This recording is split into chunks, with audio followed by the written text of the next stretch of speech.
We made it. I don't know where Victoria is yet. Still kind of waiting on her to get here. This hat is like not comfortable. I might have to pick a different hat. Let me pick a different hat.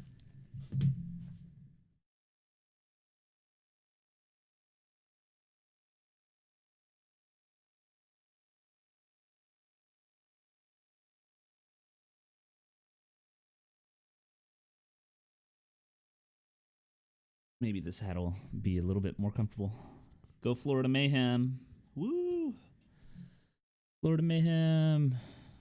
Overwatch. The bug on my wall. I have to kill it.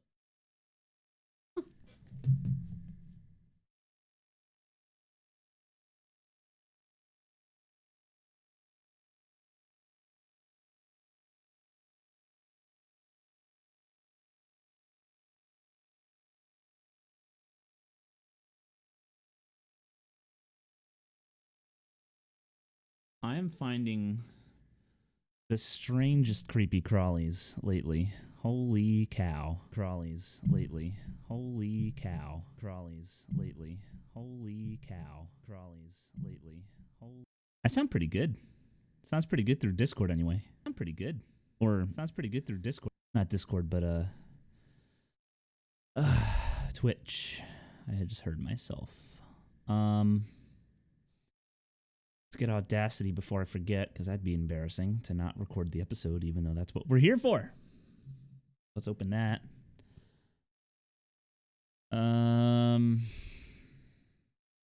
We should be good. I sound good.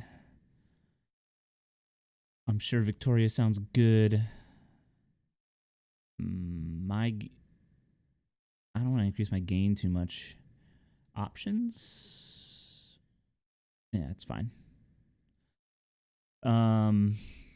Okay. My microphone volume's all the way where it should be. Things are looking pretty good. Notes are out. We're set to go. Good to go. GG's. Set to do the right thing and do the right thing and do it well. This should be a cool episode. Just kind of briefly going over everything that we started going over in the first episode and kind of seeing where we are now.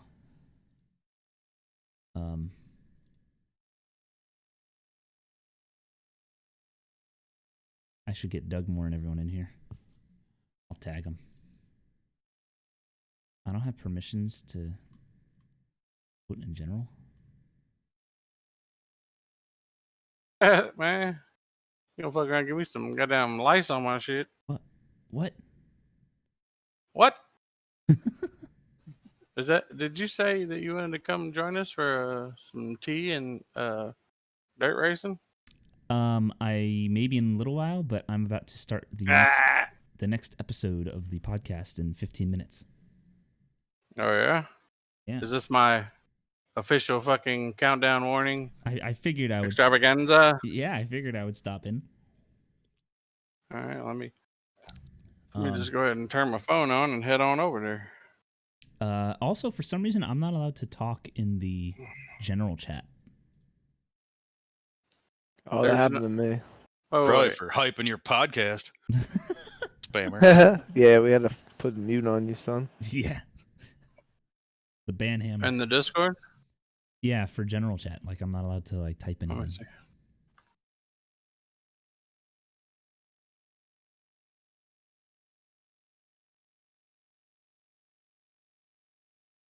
I'll stand by.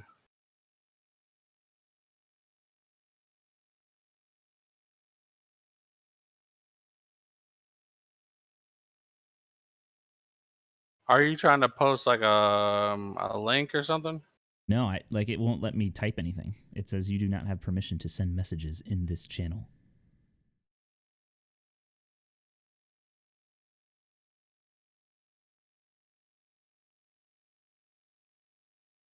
Huh.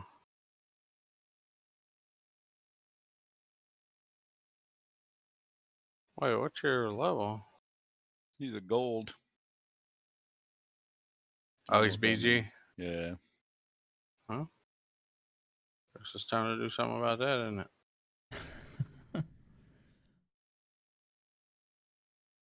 IP ban him. That's what I'd do. I'll see what you got. Let me see. Yep, that's it. Yeah, just I had no BGs allowed to Oh, okay. post in there. Yeah, 'cause fuck them.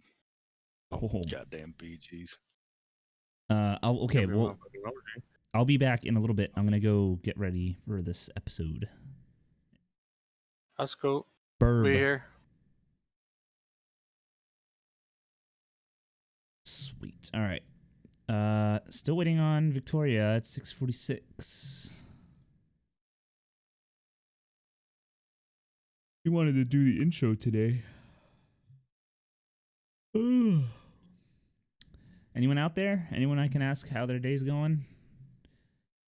Hello, hello? No? Maybe so? Well, hopefully we can have a little bit of more of an audience today. Let me check Facebook. Yeah, I can invite some more people.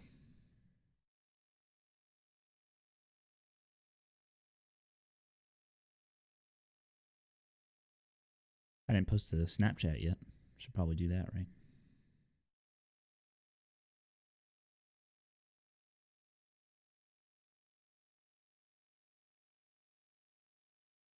Left side? I can't.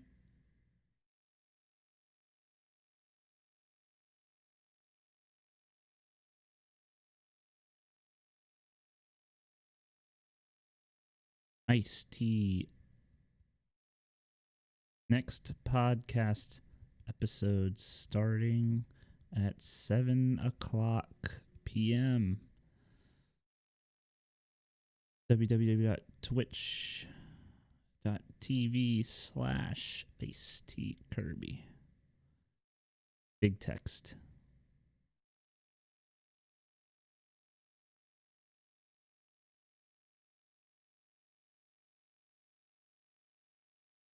And then I send it to everybody I know, right? Literally just spam.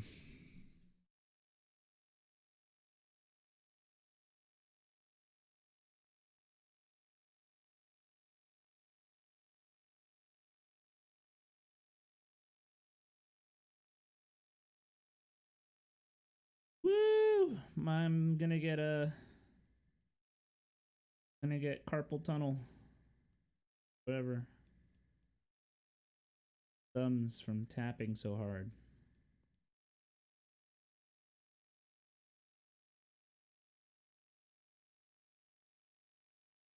We're gonna open up the lines. We gotta open up the lines today.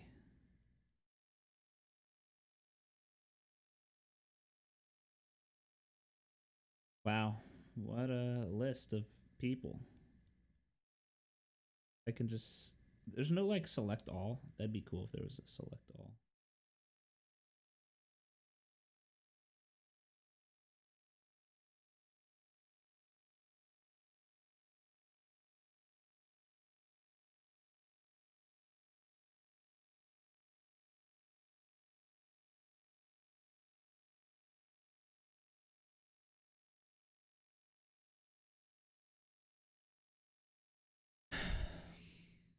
Keeps on wanting to focus in the back. Like it never wants to stay focused on me. Maybe if it focuses on my chin, it'll stay focused.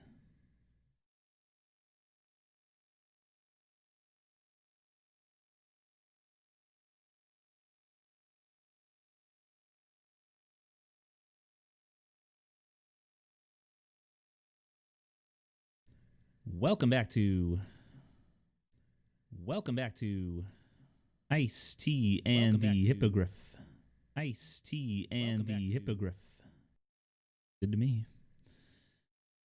Audacity, are you getting the right thing? You should be getting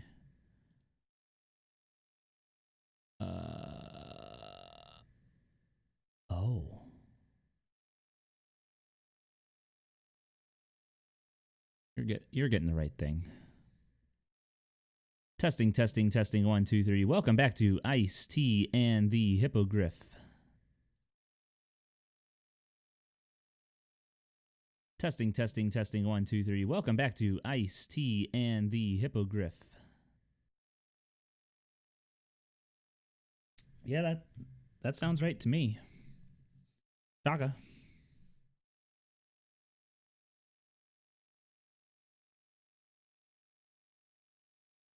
Toria. Oh. I didn't see that. There she is. Oh. I can't hear her. Hello? Now I can hear her. You can hear my awful singing. I'm just having a great time, though. This was, it's the pitches. The pitches touch me all over the place. Ugh. What are we pitching right now? Huh? What are we listening to? Hamilton. Hamilton. You've heard it? Yes. Hamilton. Jesse, Hamilton. Yeah, I know. People Hamilton. are still paying like $5,000 for one ticket to go watch that show. Yeah, that's I've heard it's good. I haven't seen it, but I just You're in never got luck. a chance. You're in luck. Do you have Disney Plus? I do. You are among the select audience of people that can watch Hamilton tomorrow on Disney Plus for free. Maybe I'll do it. Jesse. Ugh. I'll tell you, we all know that they taught us this stuff in school, but I'll tell you, it definitely didn't stick until I watched this production. Hopeless. It's great, honestly. And at least on Lin-Manuel Miranda's side, you know, I'm not trying to be rude or weird or anything. You know, he has a very diverse cast. You know, Aaron Burr is Black. George Washington, at least when I was watching it, was Oriental. It's colorful. It's the most colorful production I've ever watched. I mean, that's awesome. Seriously.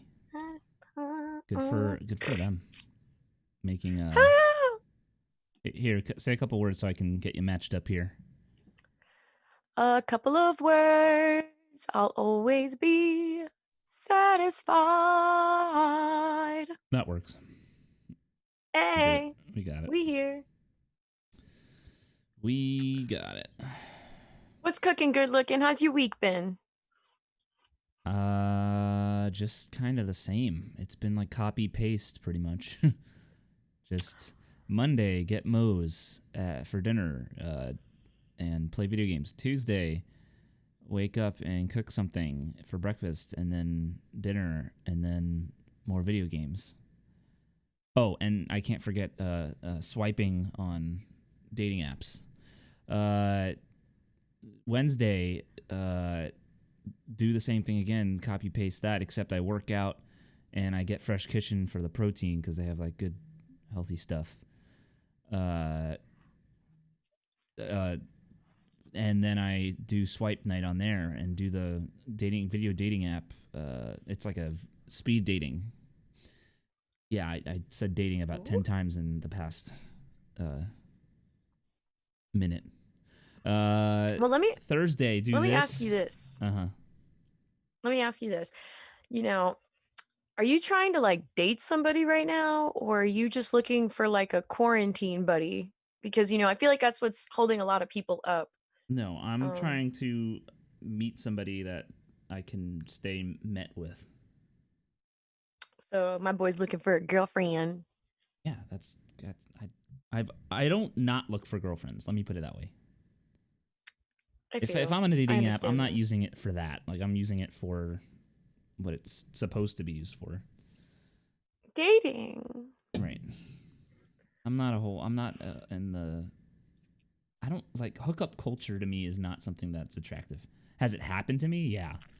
Like, I've hooked up with people, not because it's planned though. It's usually like a one thing led to another, and then it's like like that was fun, but like I'm not sure if this was, you know, what was the intention, like that's happened. Mm-hmm.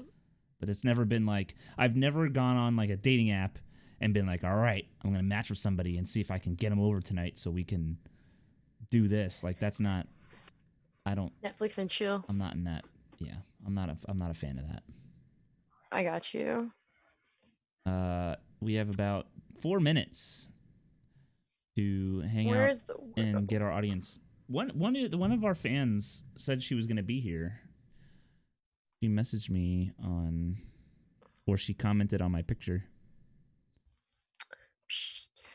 Come fan, where are you? Yeah, I wonder where my girl's at. She's usually on here by now. Arcanine Anne. Oh, Anne. Oh, that's a friend of mine from school. What up, girl? Girl power. And Ashley, she'll be here probably. Hopefully.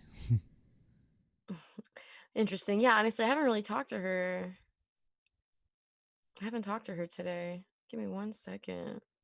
We have to do her topic next week, for sure. Yes, for sure. And I'm gonna hit her up. I think I told you I'm going to California tomorrow. Yes. Yes. Yes. Yeah, so we'll see how this goes. Whatchamacallit. So I do want to talk to her. I want to, just touch up and see just certain things she wants to talk about specifically. And then I guess we could formulate our own questions for that. Just to see what's up. I'm sure she's gonna want to discuss things along the lines of like the type of condition she has, and probably just like her day-to-day activities, how she gets around. I noticed she said the same thing about wanting to, break the window of stereotypes. So, if there's anything you don't want to talk about, if there's anything you think that we should stay away from, of course, let me know. For that? Yeah. I think that's a topic that should be talked about since it's, having her on the show would be the best because she's a part of that, she's in that situation. Absolutely. So getting her thoughts as a guest, which reminds me, got to get the old Google going. So I am going to open up the lines second half of the show if there's anybody out there that wants to call. I have been straight encouraging people to please call the show. I have a text. Oh my gosh.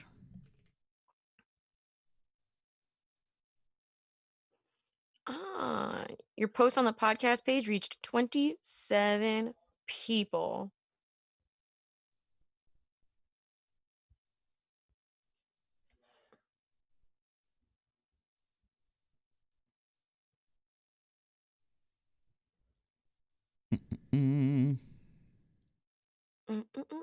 I see Kirby just need those. I see this. Does the number change if I do this? Let's see.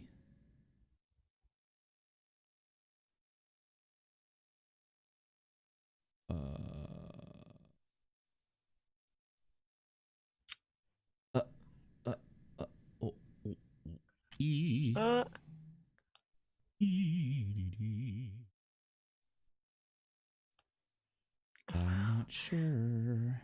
So Thursday is speed dating nights, and what is Friday for you? No, Wednesday's speed dating night. Thursday's the show. Friday is just sleep in and be lazy. I wish I could do that. And Saturday is be lazy. And then Sunday's workout day again. That's not bad. About it. Like I'm not going out and doing anything, so. It's not a bad gig to stay home. It's expensive and it's dangerous, obviously, right now. You could try to change your rhythm up though. Maybe like instead of doing Moe's on Monday, try doing like meatless Mondays or leftover Tuesdays or something like that. Just jazz it up. Maybe instead of like doing a particular workout one day, grab something different. We gotta keep the rhythm. you got to change your rhythm up. I've been noticing some people are starting to get a little like sad or anxious about being home so much. Yeah. I mean, I kind of got over that in the beginning. At this point, I'm just like, can't do anything about it. So. I feel you. In the beginning is when I got like upset, and I actually mentioned that on my notes. Like, I'm gonna mention that. Yes, I did. I did notice that. Um. Oh, boom. Is my camera frozen? It is. Oh no, it's not. Good. Is it? It's Yeah, I was not gonna say frozen. I see you perfectly. I'm not in a weird way, but I'm totally watching you. Oh. I'll give it like another minute or so. Do you want to practice your intro? Yes. Yes, you're gonna like it. I think you'll actually really like it. All right, because I'll basically, I don't know if you read all the notes, but it's, we're just gonna kind of like reflect, like see what we said in the first episode, and then see if it's changed or if it's the same, or that's kind of like the goal for today. See what's changed absolutely. since we last spoke about it, and then at the end, I just have a news article about the antibodies and stuff. Anyway, let me play it for you so you can practice it real quick. Ready? Let's go. Ready. You can hear it, right? Yes. Okay. People like to get worked up about things, and that's just not our style. So, to save you guys a call to the authorities, take a listen to this. The opinions and ideas you hear are those of the hosts, their guests, and their callers, and not those of the companies, sponsors, or advertisers for this podcast. And with that said, enjoy the show.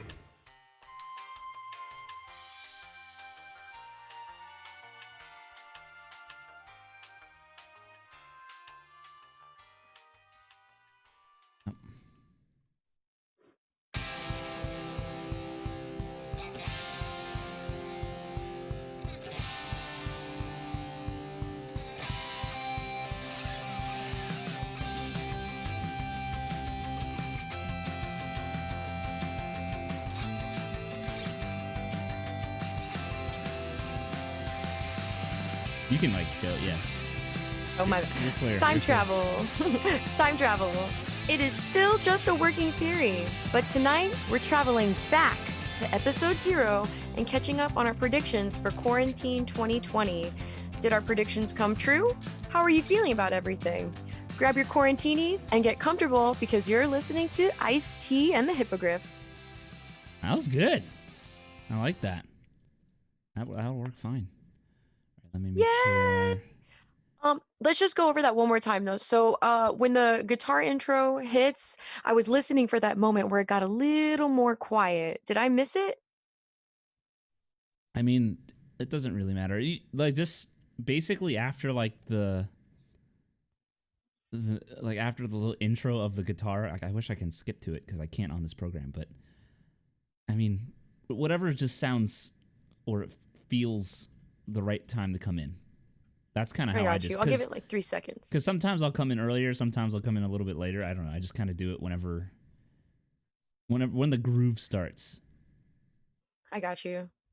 That's about it. The part where it starts to go, dun dun dun dun dun dun dun dun dun dun dun dun dun dun dun dun. You know that part, like after like the shred. There's like a shred in there. That's basically that's pretty much yeah. So right, or like I don't know. Okay. It's not a huge deal. It's just... All right.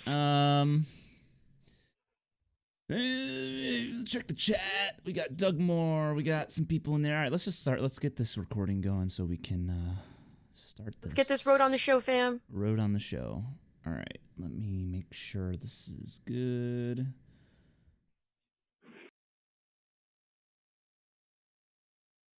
You can still hear, right? Okay, just making sure. All right, here we go.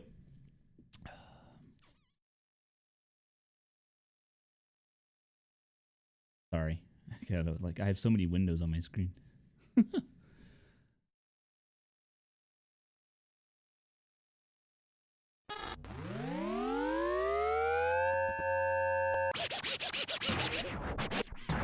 People like to get worked up about things, and that's just not our style.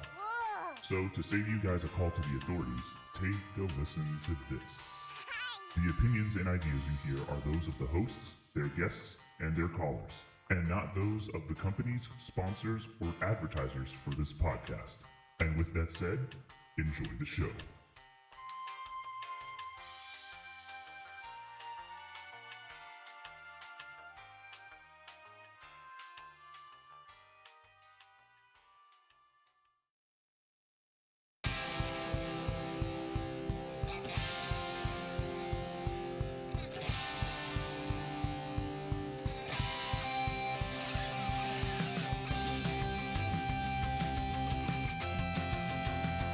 Time travel.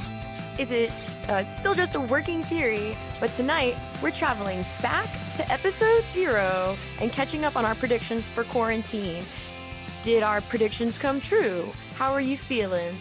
Grab your quarantinis and get comfortable because you're listening to IceT and the Hippogriff. Welcome to tonight's show, everybody. I am the Hippogriff, and I am with my co-host, IceT Kirby. And today's date is July 2nd, 2020, and it is 7:07 p.m. You can catch our recordings live on twitch.tv/IceTKirby every Thursday at 7 p.m. Our audio episodes are released every Tuesday on Anchor and other various podcasting platforms, including Spotify, Apple Podcasts, Google Play, and many, many more. Guys, please, we'd love to hear from you. We want to talk to you, especially about this particular topic, since it's so important and touching everybody. You can call us, leave us a voicemail message. You can text, and we'll check our inbox at 802-432-8358. And you have the once-in-a-lifetime chance of being featured on our show. Again, that number is 802-432-8358. Keep in mind, calling, data, text messaging rates may apply, so check with your service provider. Also, we are expanding on our social media platforms. Please like, listen, follow, share, tell your grandparents about us. Everything you can do to support us helps us help you put out better content. You can find us on Instagram at IceT and the Hippogriff. You can also find us on our brand new Facebook page, IceT and the Hippogriff. You can find me on Facebook. You can find me on Instagram at Do the Hippogriff with 2 P's and 2 F's. You can find my good friend, Jesse. Where can we find you? At the usual at IceT Kirby on most social media platforms, really the ones that matter. And that's where you'll get me. And of course, here at twitch.tv/IceT Kirby, this is where I stream games from time to time. So yeah, I'm here. Jesse, how you doing, friend? It's been a really, what is this? Technically, it's episode 11. You know, we've been at this for a little while now, you know, and I've seen you evolve really truthfully into quite the podcaster.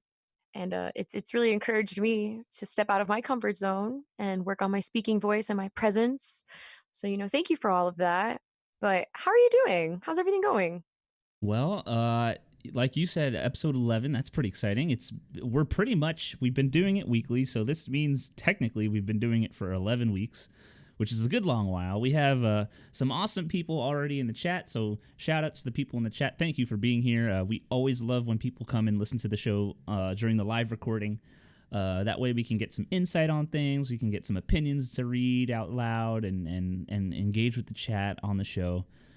So if you do have a chance to sign into twitch.tv/IceT and the Hippogriff, you will not be disappointed on Thursday nights. With that being said, this episode will be fun, I think.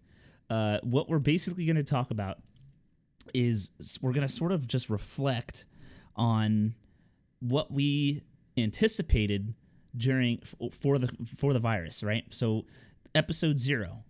The very first episode that we ever released, it was our pilot episode. We had never done a podcast before. I put a lot of effort into producing some of the audio and all that fun stuff. And me and Victoria and I took it away, and we talked about COVID-19 or the coronavirus, whichever you refer to. And basically, we just wanted to kind of run through our thoughts on what we thought was going to happen, how it's impacted us at that point, and kind of just rant, essentially, on what's going on. So we figured it'd be fun now that we've gone through this first wave of the virus, right? They call it waves, right? We went through this first wave. We flattened the curve, and we thought things were getting better, but then stuff happened. And now all of a sudden, for Florida anyway, and I'm speaking for Florida, that's where we're from, things are actually taking a turn for the worse.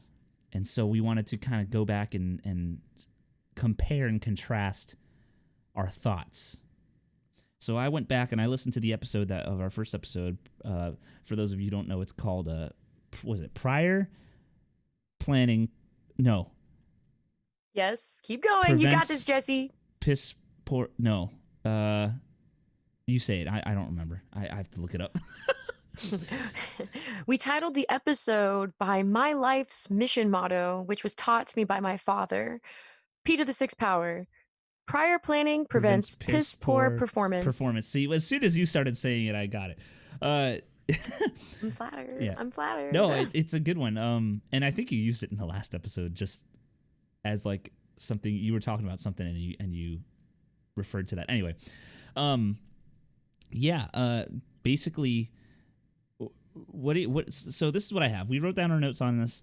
The first thing that I caught hold of, and Victoria, if you have notes or if you have thoughts, you can jump in, whatever. But the first thing that you said, I actually wrote what each of us said around 10 minutes in, was everything's on hold. And it's crazy how that's changed because, at that point, everything was on hold. It was like everyone just stopped. School stopped. Well, sort of. It went online, but it wasn't, you didn't go to school anymore. Jobs shut down. And people thought it might be a couple weeks, a few weeks. It ended up being, months, right? Businesses, delivery, almost everything stopped. The only thing that didn't stop, I think, was like grocery stores and like other, of course, as they call it, what is it? Necessary employees essential or businesses. Essential businesses. But yeah, that's something that you mentioned. Everything's on hold. And now, and again, Victoria, you can jump in whenever you want. I feel like now it's like we're going into a second wave. That was April. We recorded that episode in April, the week of April 18th. It is now July. We're in July. It is now July 2nd. And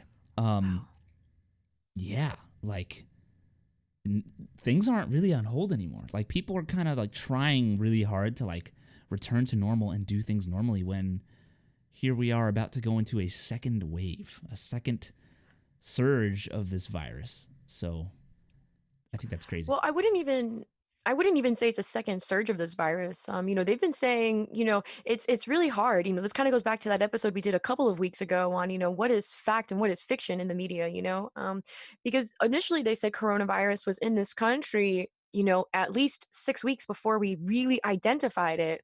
And then, even before this second wave was, brought to the surface, people were walking around saying there's a second wave happening already.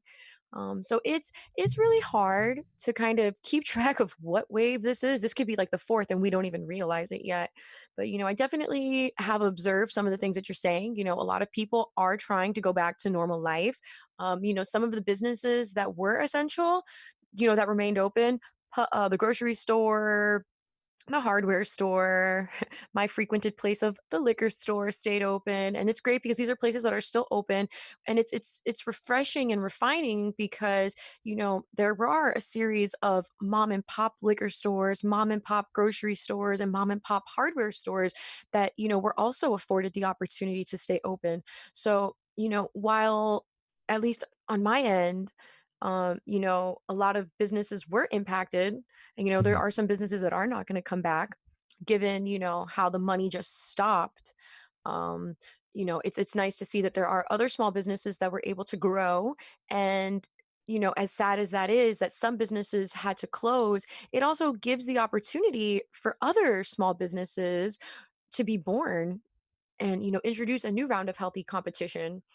I think what's most profound about all of these changes is just in your position of being a teacher, Mm-hmm. because along the way, I'm sure you noticed, and as the news reports we're talking about, teachers were having a really difficult time transitioning from in person to online, and subsequently a lot of teachers suffered, and they went without the consequences this year.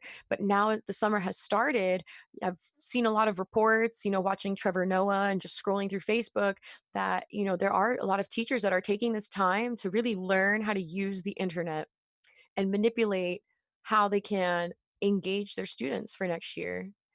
So how has that been for you? Have you found yourself like looking for newer resources to engage your students? Have you found yourself maybe like tutoring teachers how to use technology? Are you charging? It's really weird. I can't say that I've been actively looking for online resources as of recently. I'll be honest. Mhm. I kind of just as soon as summer hit, as soon as the last online class or last day of school kind of happened, and I had like a music party online, of course, for the students, and we listened to music and talked and whatever. But I kind of tuned out. I was like, this was not, again, and it's not the students' fault by any means. It's not the students, but it was the abruptness and the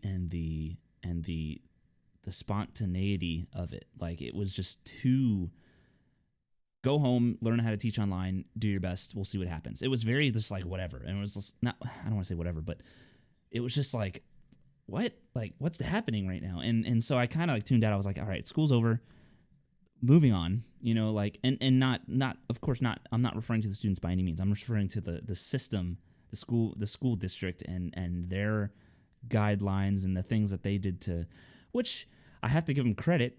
They've responded in the best way they probably could have. However, it just felt very rushed. It felt very, I don't know, just very. It was forgiving. That's nice, but it was just also very unorganized and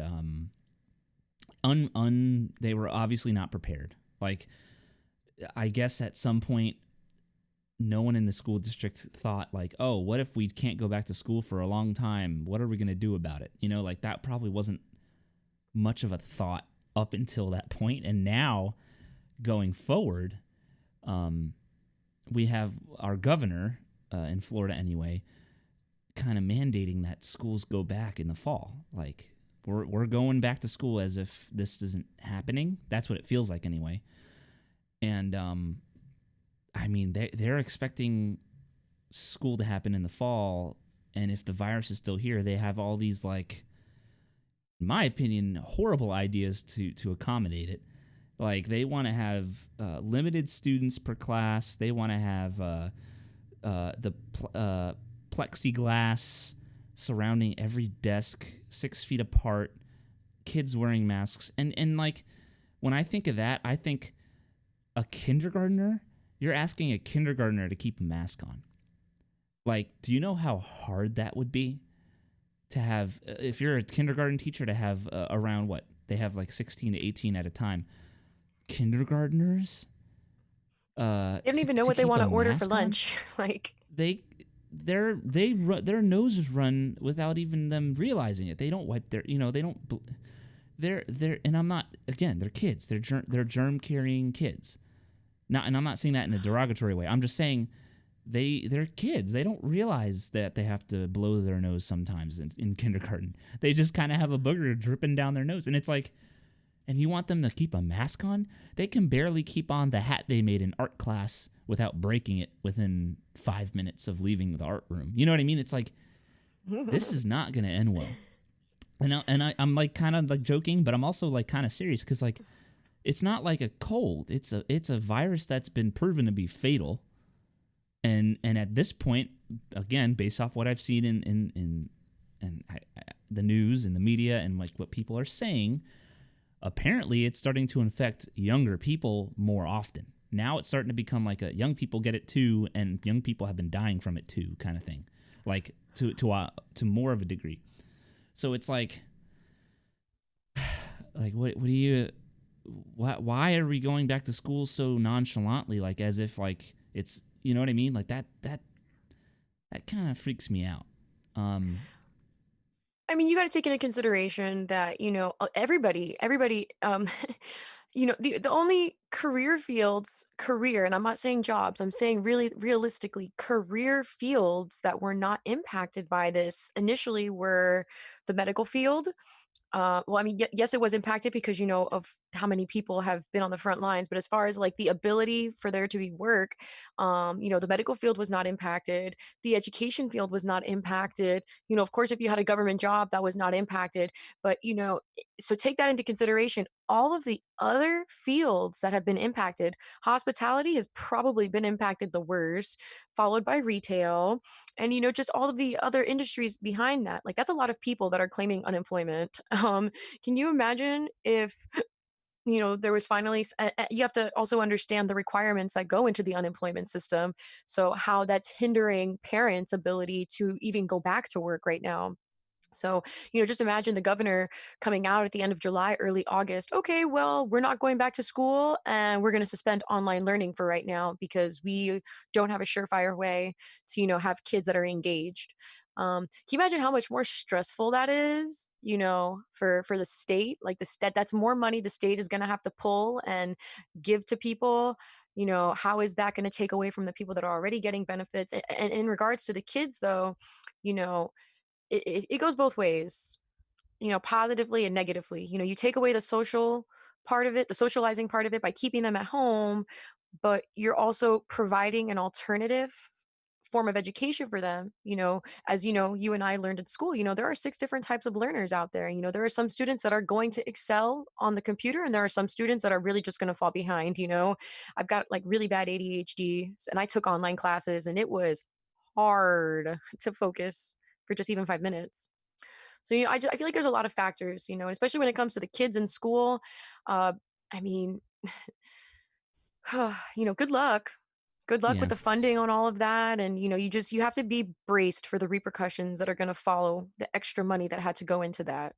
I think this personally, and and maybe for those that I know that are art, music, and PE teachers, specials, I just feel like if this thing gets a grip on us to a point where it bleeds into the fall, it bleeds into going back to school, but it's like really bad again, like if it starts to get real bad, I have this sinking feeling that the arts and the specials and the extracurriculars, they will be the first parts to go if the school decides like, oh, like we need to cut things down here.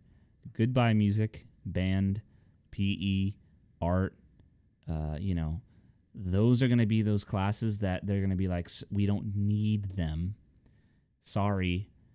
And then I'm going to be like, all right, well, now I don't have a job. And I'm not saying they're going to like necessarily fire us, but I feel like if they cut those classes, they're not going to pay us anyway. They're going to probably be like, yeah, you're furloughed, or you're going to have to figure it out. And it's going to be like, well, that's scary, because now we're in a virus that already we can't go out and do too many things with.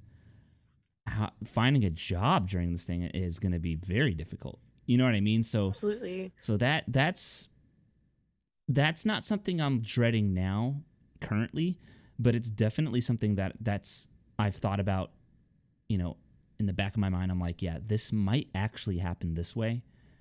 And I feel as if I'm starting to become a little bit more not preemptive, but I'm thinking ahead, and I actually might start looking into job opportunities just to know that, or just to figure out what they could be. That way, if this does happen that way, I am ready for it, So that's kind of where I am with that. Absolutely. One thing I mentioned in the first episode, in the first episode, episode 0, the pilot episode, and I wrote this down because I thought it was funny. The toilet paper panic. yeah, my 2 cents on that. The toilet paper panic ended. I can now go to Publix and successfully find toilet paper without a problem. Thank God. I was never in the boat of not having toilet paper. Like, we've never ran out, so it was never like an emergency. I never had to go to my neighbors for toilet paper or anything. But I just thought it was funny because I was like, yeah, that was an actual thing. That people actually panicked and stocked up so hard on toilet paper, more than I've seen even during a hurricane. Yo. And that was a thing. What about Victoria? Have you noticed toilet paper shortages, or have they come back to normal for you? I don't know if you've been to the grocery store, but I go out. I go to the grocery store a couple times a week. You know, I've been super protective of my mother. You know, she is, nearing the audience of people that are most susceptible to catching this virus. So, I don't want to be weird, but I'm my mom's princess. So, I've been protecting her, and I've been kind of doing what I can to keep her inside.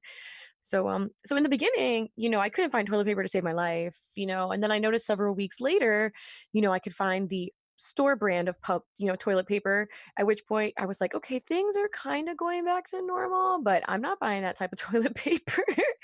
And what? yeah, overall, we've gone back to normal with the toilet paper. I'm seeing it's scarce, but I can see that people are sort of getting a grip on, I don't need 16 packages of toilet paper. Like, we went a little crazy in the beginning with that because, again, prior planning will prevent piss poor performance. So, we're still catching up on the stuff we overstocked on, but just overall, the toilet paper pandemic part of it is calming down. Um, I will tell you the biggest annoying part of this that happened, and I see that we have it here in the notes, is suddenly now these aisles are one-way streets. Yeah. I don't want to be that person, but like, I've been going to the grocery store with my mom ever since I was a kid, and we always had that method of doing that like a snake. You go up one, down the other, up one, down the other, and that's a method that always worked for us. But I'll tell you, it has become so annoying because I'll remember something in one aisle, and now I'm kind of tasked with having to walk all the way down one aisle to just walk down the aisle to get what I need halfway. It's that I think is the most annoying part of this whole thing. I don't really care about the masks, protect your face. I don't care about the gloves. You didn't wash your hands to begin with, so at least I don't have to touch anything. But this whole thing of, I mean, again, take the extra steps. I personally don't need the extra steps, but that for me is the most annoying part. I don't like that. Yeah, I'm a good boy, so I've been following that. If I had to go, I've been to Publix maybe a handful of times throughout this whole thing. Since the first episode, I've been to Publix maybe 4 times max. Wow. Because I shop, I shop for what I need. I come home, and every time I cook, it lasts a few days or more, and I've just been able to stock up. But yeah, I feel bad. I'll catch myself going down an aisle and then seeing the arrow pointing the other way, and I'm the guy who actually does walk back and go around. Like, that's just me, because I've always been a rule follower. I'm a straight shooter, as they call them. But yeah, it's definitely annoying. It's inconvenient. Like, I'll be in one aisle, I'll be like, oh yeah, I need this, and then all of a sudden it's like, well, I have to go around all the way to the other side and come back. And I understand it though. Like, I'm not mad at Publix or any of the grocery stores who are doing it. It makes sense to me, but it's just like, like, really? Yeah. Next thing I have on the list here, something we mentioned was the dating predictions, and I think this is a big one. Victoria, you can go first. I've been going first on these. Since you've since the last episode, I wrote some notes here. You said meeting will be difficult. How will we know if we're actually compatible? That was one thing you said, and then another thing was it said it's easy to chat, but it's hard to meet. So what do you feel at this point? Has anything changed? I think a lot of things have changed in the dating world. If you notice, people definitely gravitated and were open to the whole FaceTime date, Zoom happy hour business. But as this pandemic has worn on, and you can't go out to the club and go to the bar and meet somebody, I've I have experienced it. Some of my girlfriends have experienced it. Which is actually something I want to point out real quick. I have actually been able to meet a variety of girls through this, just like girls that I grew up with, girls that I went to high school with. I thought it was really interesting because in Hmm. high school we didn't have these types of relationships, and I've just found it very humbling that here we are 10 plus years later with our own life experiences, and we talk to each other almost like we've been best friends for years. I've actually quite enjoyed that part. The meeting people. I've been able to meet, several people I went to high school with. I've actually caught up with a handful of people, and that's been really rewarding. But the biggest thing with the dating is a lot of these a lot of these boys, and I call them boys, not men, because there's a stark difference. Right. Um, the things with these boys, they're just coming out of the woodwork. What are you doing? And some of them haven't even changed. They'll send you that "what are you doing" text at 2 in the morning, like, boy, what are you doing? Like, why are you bothering me? Oh I man. I had a friend the other day who did that, just texted me literally out of nowhere in the middle of the night. Hey, listen, I know this is how you feel, but let me just tell you what's going on. And I want to 1, 2, 3, 4, but I just want to be honest with you because I know you don't like it when I do that, and I don't want you to lecture me. Oh man. So how do you feel? I was like, wow. I didn't go, but I just think it's funny. There was a meme that said, "Quarantine got you thinking that you got connections with people you should have nothing to do with," and it's the truth.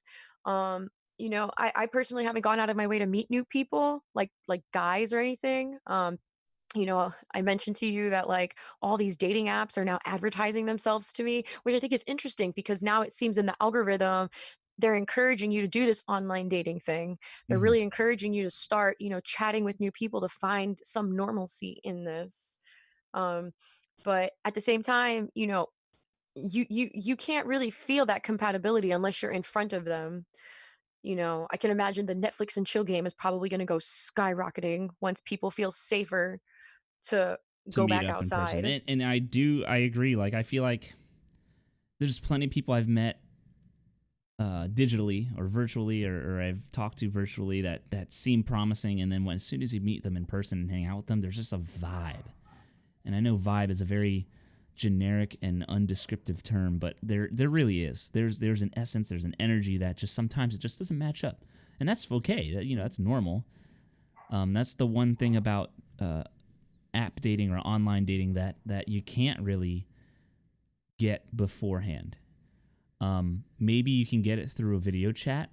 That's a possibility, but overall, I think if you're with somebody out somewhere and you're doing something, like if I meet someone downtown and we want to go to a chill bar and like she's not uncomfortable, but like she's not into it, I can tell she's not into it, or I'm not into it, and she can tell that I'm not into it. It's like, you don't really get that until you actually do something with the person physically, in person, like you're actually there.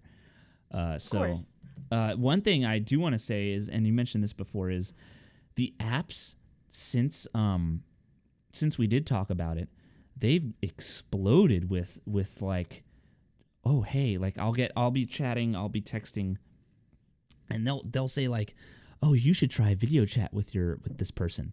Like they'll throw it into like not an advertisement, but it'll be like a little pop-up that says like, oh, we suggest you try a video call with this person and talk to them that way. Like they're really shoving the video calls and video dates into your face now, more so than they were before. And you could tell like throughout the virus, like throughout the pandemic, that like they know that's like really your only choice, or the right choice, in my opinion. And It is. yeah, like they're really like trying to shove that in your face. They want to normalize it. They really do, you know. I think this just comes with the evolution of technology. And think about things like facial recognition. Think about how you have to be online and how, you know, if there's too many people online, the server crashes, and now we need the tech guy to come out and put the internet back up so people can get on the internet. You know, they're really trying to normalize technology as your go-to for absolutely everything. So that's what I'm saying. Like in regards to this schooling thing, you know, it probably would be beneficial for, you know, everybody in every aspect to learn how to use technology more efficiently, especially if we're going to have to stay locked up inside for as long as we're going to have to be. You know, it's really important that you know what you're using and how you're doing. I think the video dating thing is really cool though, because it takes away the catfish part. I guess I understand why people do it, but you know, you need to not do it. You need to be comfortable with who you are, accept who you are, and it is what it is. You know, I was actually on the phone with somebody earlier today, and it sounded like a lady. So I was just miss, ma'am, blah, blah, blah. And at the end, they were like, I'm a sir. Oh, Yeah. So, you know, it obviously wasn't on purpose, you know, and I let them know, like, I'm really sorry. It's over the phone. It's really hard to tell. And I apologize. Thank you for your call, sir. But, you know, there's good and bad to everything. You know, I will tell you, I believe my vision is starting to suffer because I'm looking at this computer all day long. So, you know, it's pros and cons. You gotta get a blue screen filter. You know what that is? Somebody was telling me that. Yeah, it's basically it changes the colors and the gamma of the screen, and it makes it a lot less. Even on the monitor that I'm looking at right now, I have a blue screen filter on it, so it doesn't essentially harm my eyes after long periods of sitting and looking at a screen. And I've never felt fatigued. Like I've never looked at the screen for so long and been like, oh, I can't be in the computer anymore. Like I've never gotten to that point, so it definitely helps, I think. I mean, there's times where I don't blink for a long time because I'm playing a game and I need to be watching like a character or whatever. So that's happened. Wow. And like I'll have watery eyes because I just didn't blink for a long time. So that's Oh my happened, God. but not like it's never been like, oh, I'm fatigued because like my eyes hurt because I'm looking at the screen. With that said, let's take our 5-minute break here. And we'll come back and do the second half of this fun list of throwbacks since episode 0, and yeah, and we'll have a good time. You are listening to IceT and the Hippogriff, and we are clear. And you know what's cool is that I'm gonna try this thing. I've never done this before, chat. I'm gonna run a 60-second ad for our break. Oh shit, we have that now? Yeah, we have that now. So stand by. I'm going to run a quick ad, and then we will be back after the ad is finished. I'm going to grab a drink as well, so. See you soon. Oh, pre-roll ads are disabled for 21 minutes? Oh, okay, so I can only run a 60-second ad once every 22 or 21 minutes. That's cool, though. It's running an ad right now. Can I watch it? I wonder if I can watch it. See if it's actually doing it. I've never done it before. See. Cherry popper.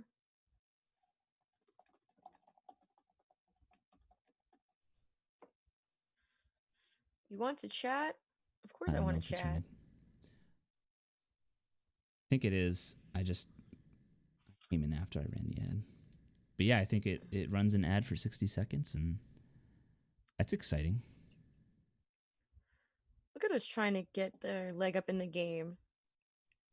Yeah.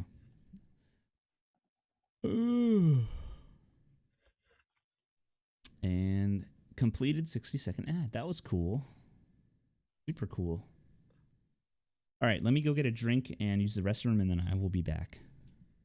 All right, I'll do the same, sir. See you soon.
Hi.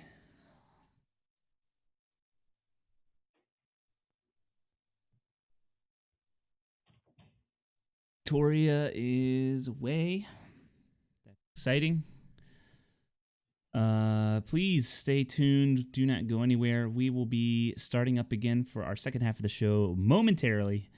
Victoria just went to get a drink and probably use the bathroom. I just did that. And this is a fun topic. You'll enjoy this topic, especially if you've heard episode 0. If you haven't heard episode 0, not a big deal. We're gonna help you out to understand. Basically, we're just reflecting. For those of you who just tuned in, we're reflecting on episode 0. So we just talked about like what we thought was gonna happen for coronavirus because it was in April, like back when it was kind of just starting. And now we're kind of like going back and talking about like what has happened and like comparing it to what we thought would happen. So I just thought it would be fun it'd be a fun episode to do, especially because like we were on our way to beating this thing, and then all of a sudden we decided to be dumb and be Florida and not take it seriously, and then things just kept getting worse instead of getting better. But so when she comes back, we'll start up again. I also got another drink because why not? Where's the princess? Where's mommy's princess? Mommy's princess is gonna stay outside though. I love you. I love you. Talking to her dog. Where's mommy's little girl? Chicka, chicka, chicka, chicka, boom.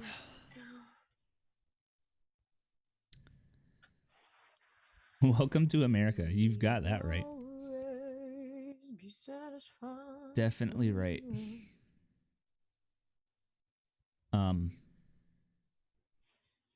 So yeah.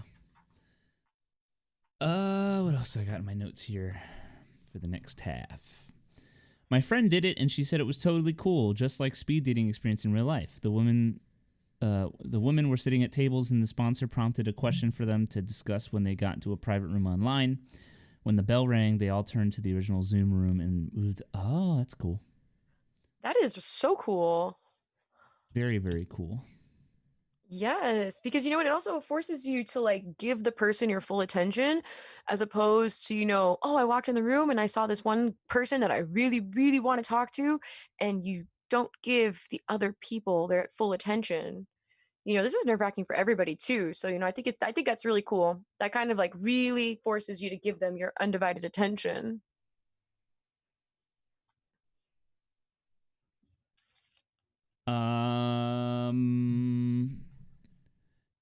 Before we begin, let me just say this. If you're in the chat, please be sure to share the link for Twitch and tell your friends to listen in because we're having fun and it's a good time and I think they might enjoy it. If you're enjoying it, feel free to share it. That way we can, build an awesome community and provide a show to somebody. Our anchors, I told Victoria, I told you this already, but I'll tell the viewers, ever since, and I don't know if it's a coincidence or not, I don't think it is a coincidence, but our Anchor listening, like the number of people listening on Anchor has increased since we stopped doing the YouTube thing. And I think that makes sense. Like we have more people listening now on Anchor, on Spotify, and all the different platforms. I just think the YouTube was spreading the listening base too thin. And now we can have everyone listen to the show via audio, or they can tune in on Twitch. That way we don't, the YouTube doesn't throw people off. Because it's hard to break that threshold of viewership when you have so many options to listen. Not like one of the platforms won't reach the threshold if you have too many other options, So that's the truth. That's kind of how I saw it. And the YouTube was, I hate, not that I'm lazy, but the YouTube was the most difficult one to upload and to edit with the video editing and all that. Like that took a lot of effort. So I figured if we can just, we'll upload stuff every now and then. But maybe if we do maybe we could do like a behind the scenes or something, that'd be fun. That'd be really cool. So could try that out. What is it? I mean, it's different because like YouTube is like the commercial page for everybody to upload everything, your music, information, tutorials, blooper, like whatever. You can upload everything to YouTube. When you utilize a platform like this on Twitch, it targets a certain audience. It's isolated. It's like underground. It's almost like this website is giving everybody an opportunity like YouTube. Here you can stream your games and interact with people. We can do podcasts and interact with people. Over here for the entertainment changes, like that's personally how I've been able to interact with some of these DJs after their live streams. I do a live stream on Twitch every Thursday. I do something on Sundays. I do something on Tuesdays. Like, you're encouraging viewership, listening, you're putting your music out there. Like, it's a lot. These websites, that's why I'm saying technology, we need to be more familiar with it. It's becoming very multifunctional, and the longer we're going into this, it's clearly going to be a very dominant part in our life. So we have to know how to use it. Yeah. It's like driving. I agree. For those of you in the Twitch chat, before we start up, we're going to start up now, but before we start up completely, just know that you can call into the show whenever you feel like it, or text the show. I will put the command in so you can get the number in the chat. Also, if you are a subscriber, you have some emotes that you can use. I have some Kirby emotes of Kirby drinking iced tea that you can use in the chat. If you want to use those, I just put some in there right now. For subscribers or people who use bits. Bits are like a form of like tips, essentially, like the tip jar. Or you can earn fresh lemons, and like the fresh lemons you can buy like funny highlight messages and stuff. It's just like little stuff you can use as a viewer or a listener. So in the Twitch chat. All right, let's get back to it though. Back to the show. Let me get the next. Let me save this project as. This will be season 1, episode 11, part 1. Save. And then new. That out. And we should be good to go. All right, here we go.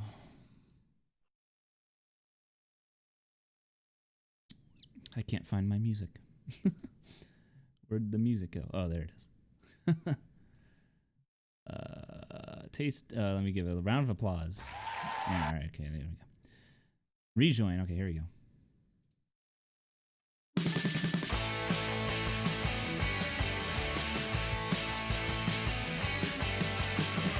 So I happened to find a new seltzer, an alcoholic seltzer. This is just off topic, but I'm going to share with y'all anyway. Vizzy, another contender in the alcoholic seltzer world that I've been trying out for a few days now. Not bad. It definitely works. I will say that much. So there's that. Cool facts. Vizzy. Right now I'm having a Truly because I have Vizzy and Truly. But the Vizzies are pretty good. They taste good, and they definitely hit you in a special way. Welcome back to IceT and the Hippogriff. I am IceT Kirby, and I'm joined here by Victoria. Hello, Victoria. How are you doing after the break? Hopefully... hydrated with my vodka, OJ, and cranberry with a dash of fresh pineapple from my backyard.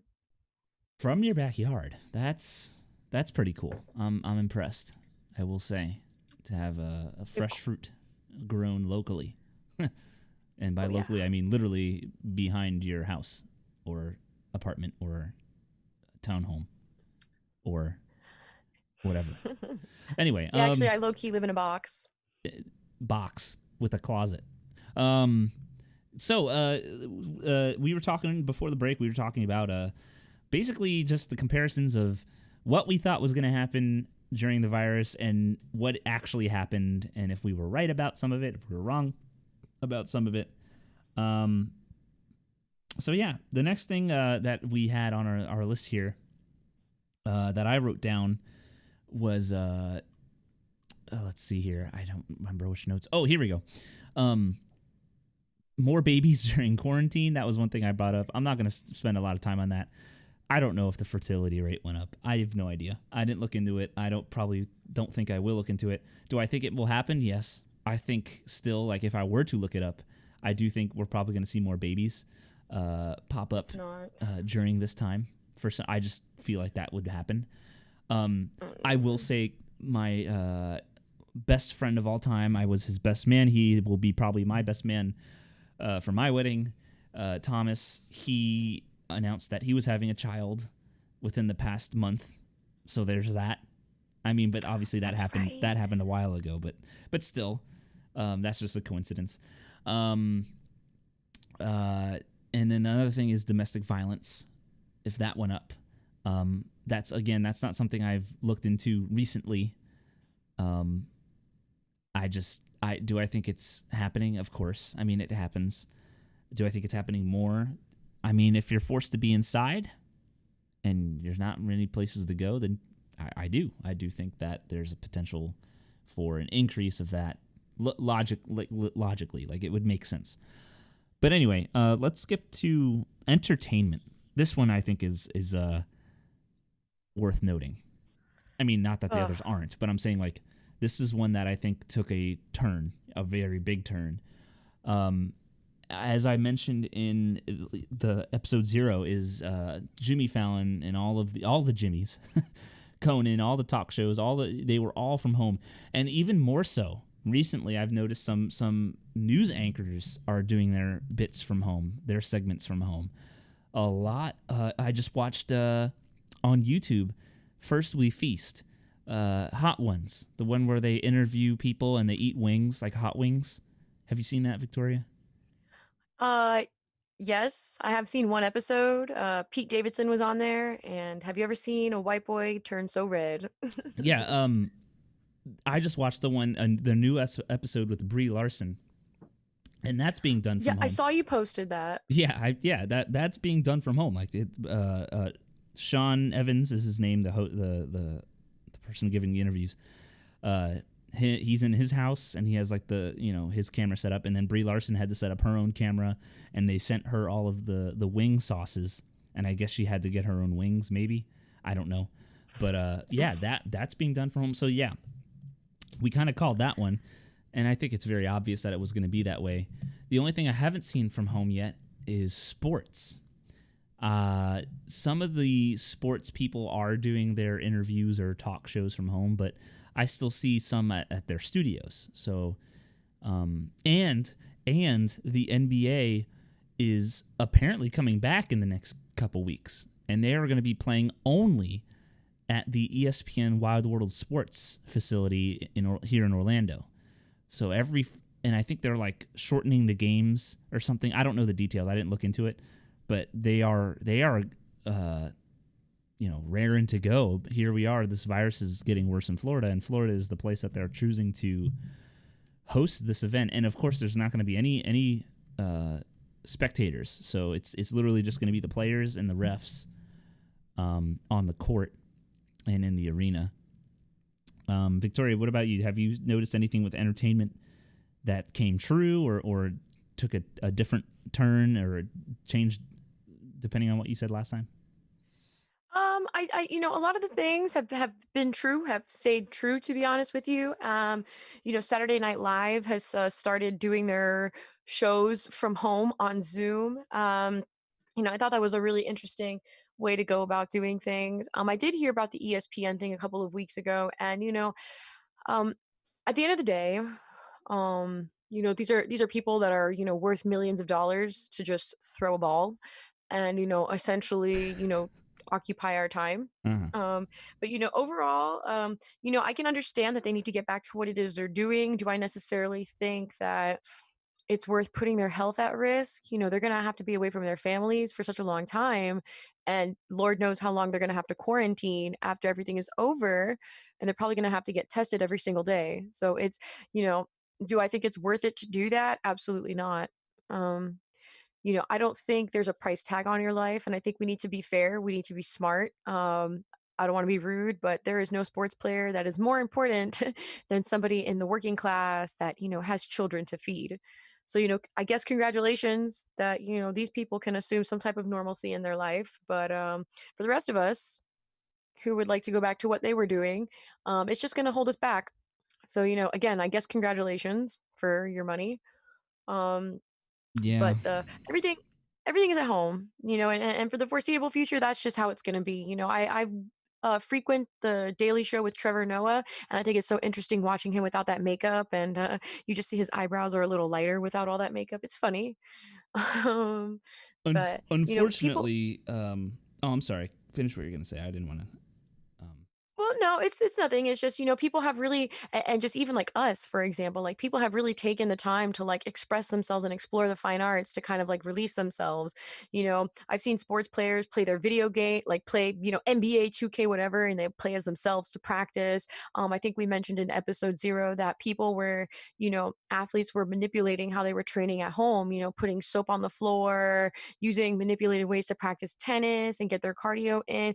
It's been an adjustment for everybody. Mhm. I personally don't think like one is more important than the other, where like they should get priority of going back to their normal life over everybody else. Like we've found some normalcy in all of this, but this is not normal for a lot of people. So, I guess, congratulations that you're worth $30 million.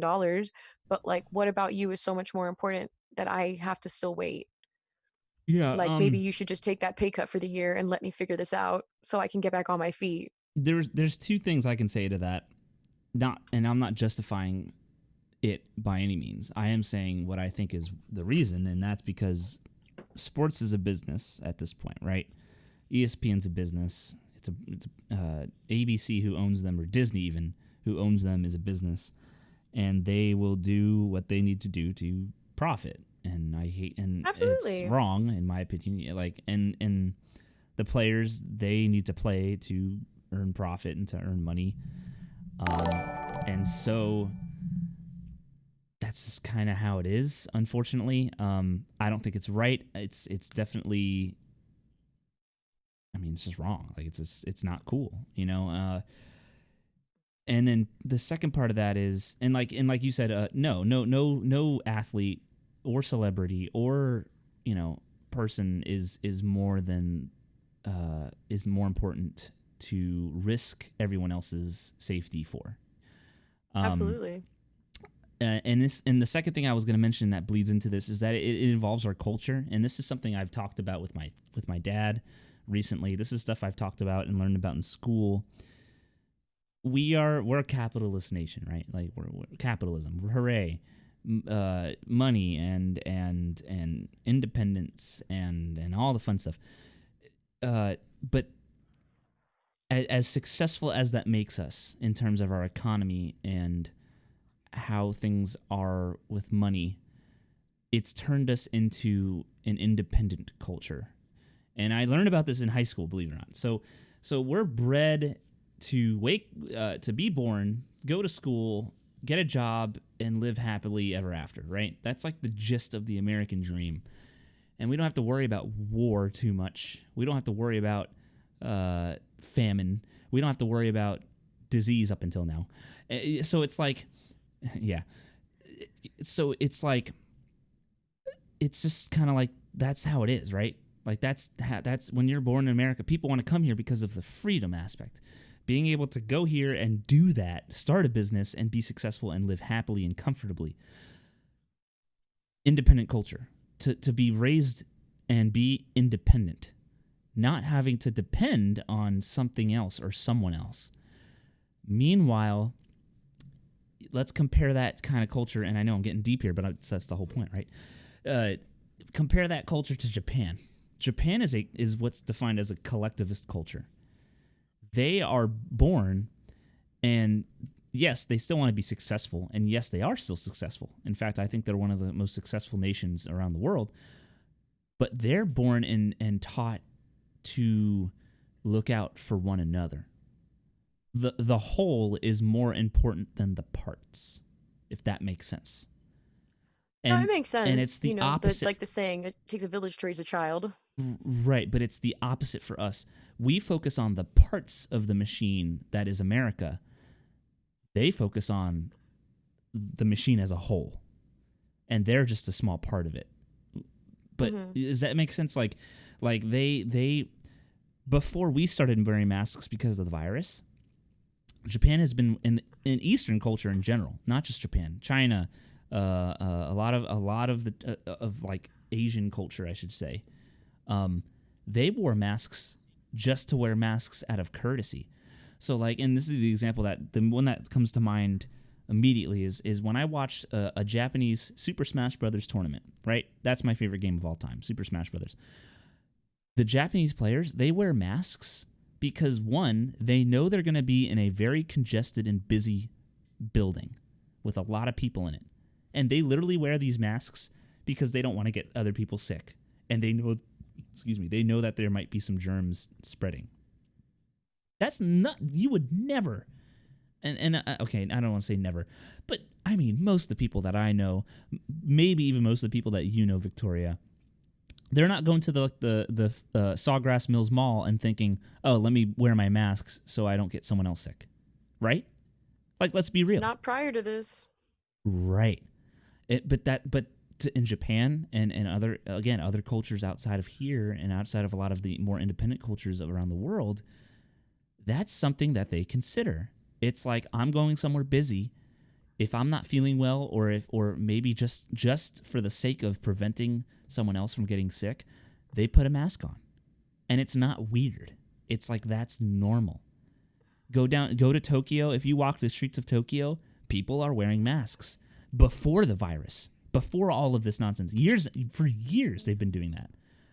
So it's like, and like one other example real quick is that I've seen a lot of Japan culture stuff, and one of the things they do is, like, when it comes to like a stairwell or an escalator or something of that nature, where there is a path for people to take up or down, or like on a sidewalk, they are right justified, or I don't know, it's either left or right justified.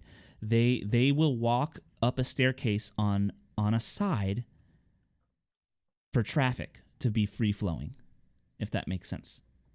Like, so, like, yeah, you're going organization. you're going up a stairwell, and like for us, for example, we would probably stay to the right because that's like we're right justified with our streets and stuff.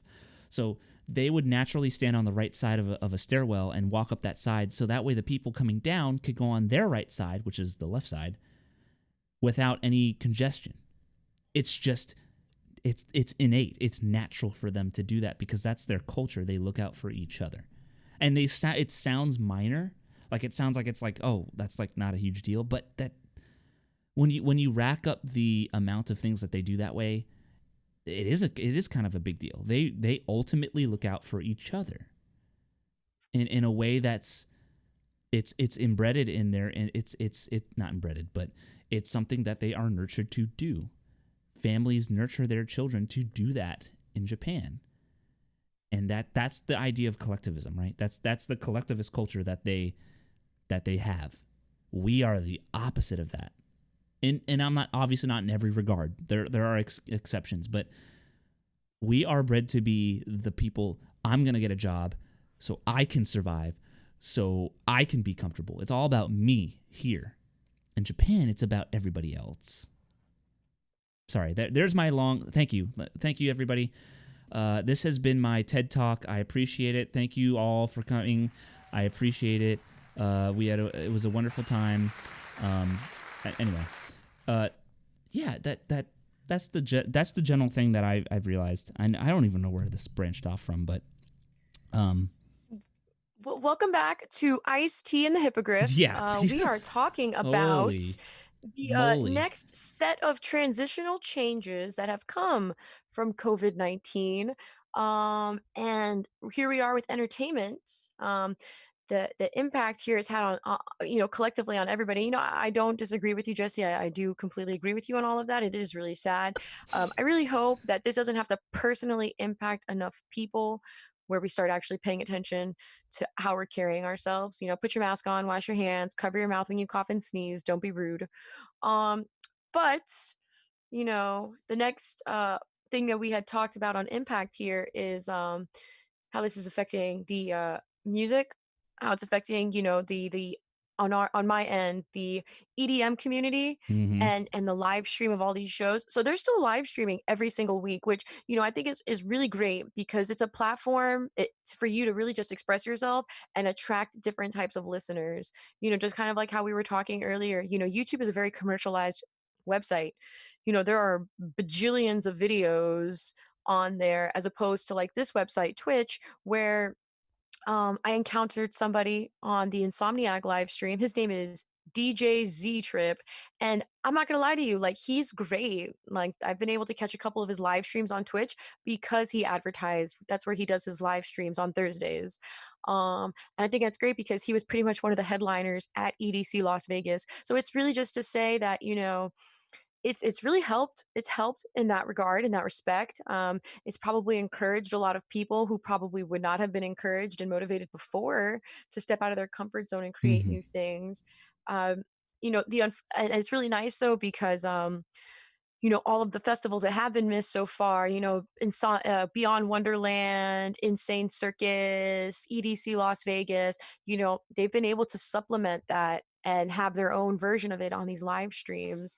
So, you know, that's great. I would like to think that the EDM community is thriving off of this right now. And then you'll see they had the Disney stay-at-home sing-alongs, which is great because, you know, they brought the celebrities on to sing the songs that kids love from Disney movies.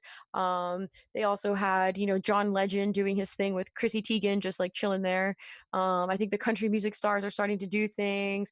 Britney Spears did something a little weird the other day with her dance, I guess. But you know, I feel like it's great that the fine arts community has found a way to you know be able to push forward because you know time goes on, period. Like whether or not we want to believe that, it goes on. I'll say though, the only negative thing I have found from this community in light of these recent events is, you know, for a community that's supposed to be so you know, peace, love, unity, respect.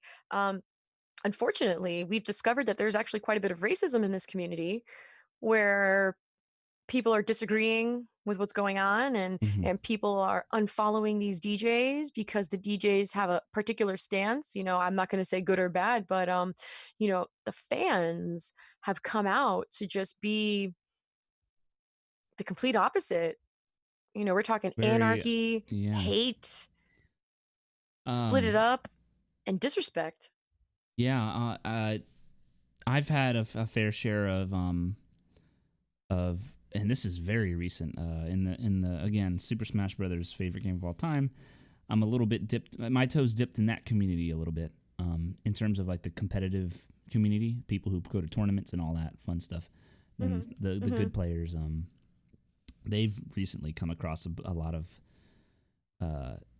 discoveries of people doing things that are you know predatory in terms of sexual predators and a lot of like some of the even top players have been caught essentially, and now they're opening up and confessing some pretty horrible things, which is why that's why my toes in that pool and not my whole body, because I've always been a little wary of that community for that game. I love the game. The game is not the problem. It's just the people who play it are questionable. But regardless, one of the things that you mentioned for the EDM thing is really cool though, is these at-home streams that they were having, and they still are having, are actually turning out to be pretty successful. I've actually attended. I don't want to say attended, but I've stopped by, because whenever you open up the Twitch page, they'll show you like the featured streams, and a lot of the time when I'm getting on around 10 o'clock at night, especially on the weekend, they'll have some DJ just tearing it up as like the featured stream. So I'm like, all right, I'll stop in, and it's pretty cool, and people are having fun, and they're putting they're sharing emotes in the chat, and so that's cool. It's cool that they are able to, and the beauty about it is that EDM, it's digitally generated music. So these guys don't need instrumentation necessarily to be creative. Unlike me being classically trained, I have my euphonium in the living room, but you're not going to see me recording an orchestra in my house. Like, Well, take that with a grain of salt, Jesse. Really, take that with a grain of salt. Like, look who we had on the show last week. I don't know how familiar you are with David, but David is a trombone player. Mhm. That's his first instrument. He plays the trombone. Yeah. So I think it's it's very unique. Classically trained or not. There's a really cool DJ that I like. He's from Australia. His name is Timmy Trumpet. Guess what instrument he plays? Gee, I wonder. And it's really cool about him because he plays like some upbeat, like do do do do do do do do do do do boom boom boom, but he'll throw in there like some classical music. Like I've heard the Barber of Seville. I've heard a lot. Oh my god, I've heard some real classical tunes. Like it's almost like an educational experience every time I'm there, which is really enriching about listening to music from other countries and other cultures. But don't shy away from that. Even if you picked up your euphonium and just played a bunch of long tones and uploaded it to like a music program, like let those long tones be your baseline and start building on top of that. We took theory, man. Use this theory and put it into practice. Oh yeah, no, it's not like it's disappeared. That's for sure. Before we go into the next thing, I do want to say I take back about the classical music. I recently, within the past few days here, I think it was like Monday or Tuesday, they showcased a concert, on a live stream, and all of the members of the orchestra were literally spaced out, far away from each other, but they had the microphone, so it didn't really matter. And one of my favorite maestros / orchestra directors, Alondra de la Parra, she conducted a few famous pieces. I think it was Appalachian Spring by Copeland, and there was one other one. What was it? It doesn't matter. But it was awesome, and it was great quality sound. Like it didn't. If I blasted that music, or not blasted, but turned up the volume and sat in my bed and closed my eyes, I would have felt like I was at the concert itself. And that was great. It was great to be able to hear literally an orchestra perform. Even though it was digital, it sounded great. So good on them for getting the tech and everything together to do that, because it would just be a shame to have classical music or music that requires instrumentation. And I love EDM, don't get me wrong, but I'm saying like for instrumental music to die out would be a scary thing to me personally. But I don't think that's going to happen by any means, but it's nice to see that it's proving that it won't. I guess that's what I'm getting at. It's nice to know, like, yeah, so what, there's a virus and we can't all be close together, we can still have orchestra music, like that's pretty cool. Moving on here, and I'm going to breeze over these quick. One of our listeners mentioned this, and I kind of added onto it in episode 0, and that was human contact during this virus. She imagined that there's going to be a lack of it, right? And it's true. You can't get close to people like we used to, and that means physically get close to them. You can't give them a hug, or if you do, you're risking getting sick. And I maybe I took it a little too far when I said it. I would, it's going to be a big deal. I feel like it still is a big deal to some people. I'm sure some people out there who have been inside and locked up, and they haven't had human contact for 3 months. April, May, June, July. Yeah, 3 months. That's tough. I necessarily haven't hugged anyone in a while, and that's okay. Like I'm not depressed. But someone out there, and someone out there probably is, and that's tough to deal with.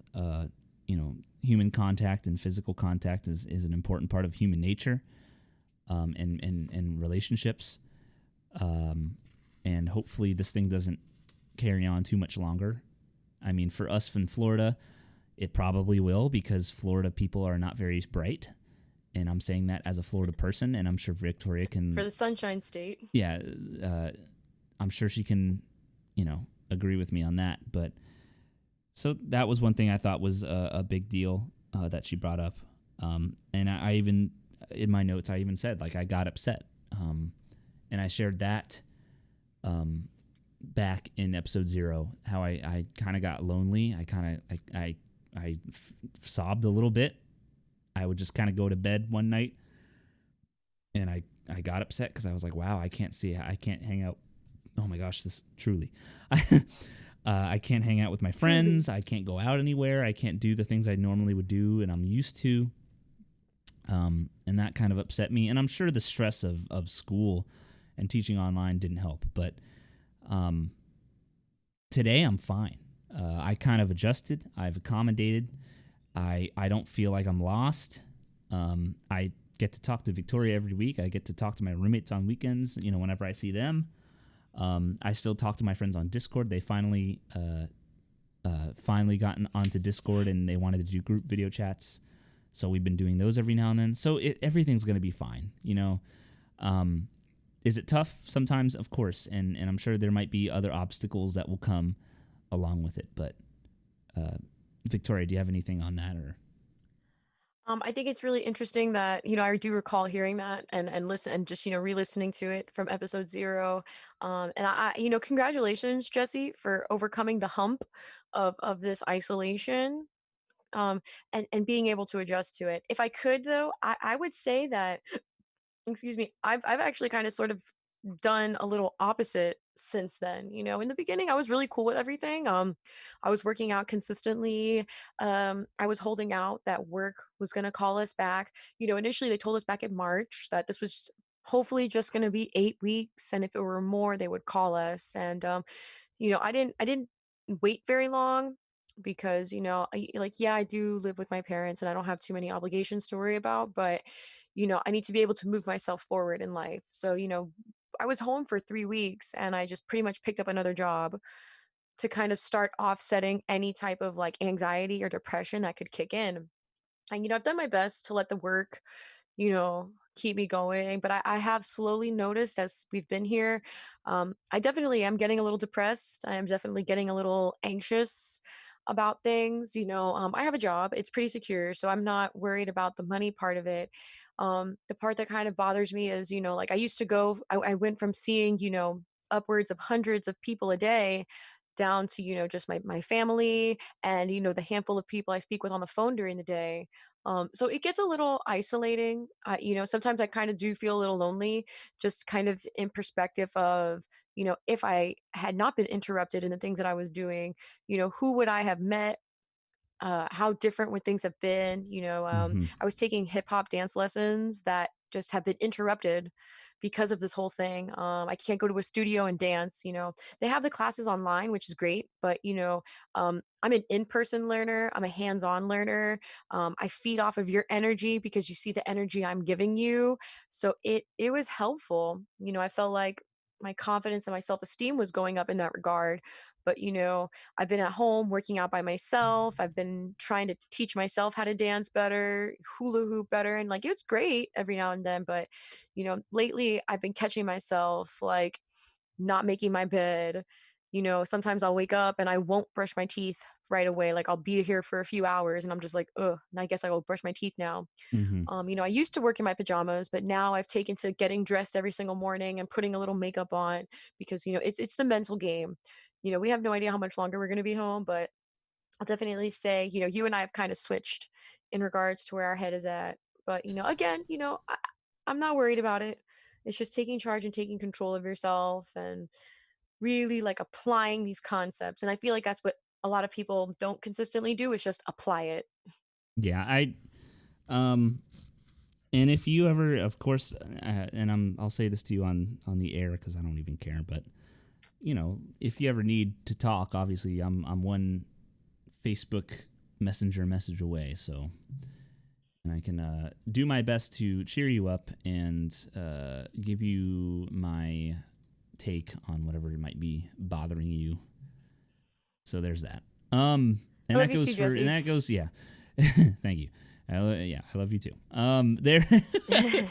There could be and anyone in the chat, anyone listening to the show right now, if you know me personally, I'm here, and then we can help you. You can message us either if you know me in person, obviously message me in person or text me in person, or if you're not familiar with us in person, you can always text the show at 802-432 8358, and we can do our best to help you out and respond and give us our thoughts on whatever might be bothering you. So, we're almost done here. Virtual learning, we've talked about that already. I'm not going to dive into that again.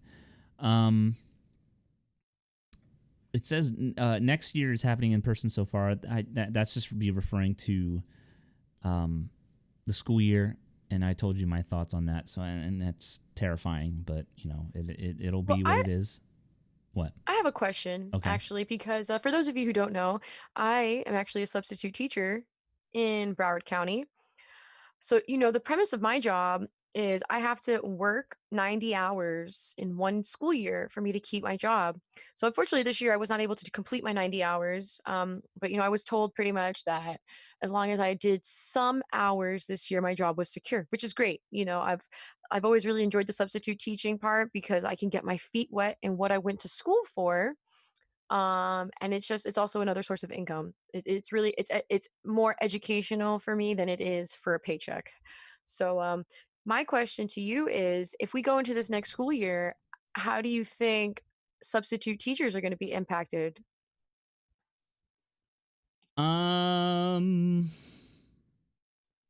That's a good question. And I'm not I'm not saying this to scare you. I am saying this because I feel like it's honest. Mm-hmm. And that is, I feel like you're going to be in a similar boat that I'm in right now regarding, you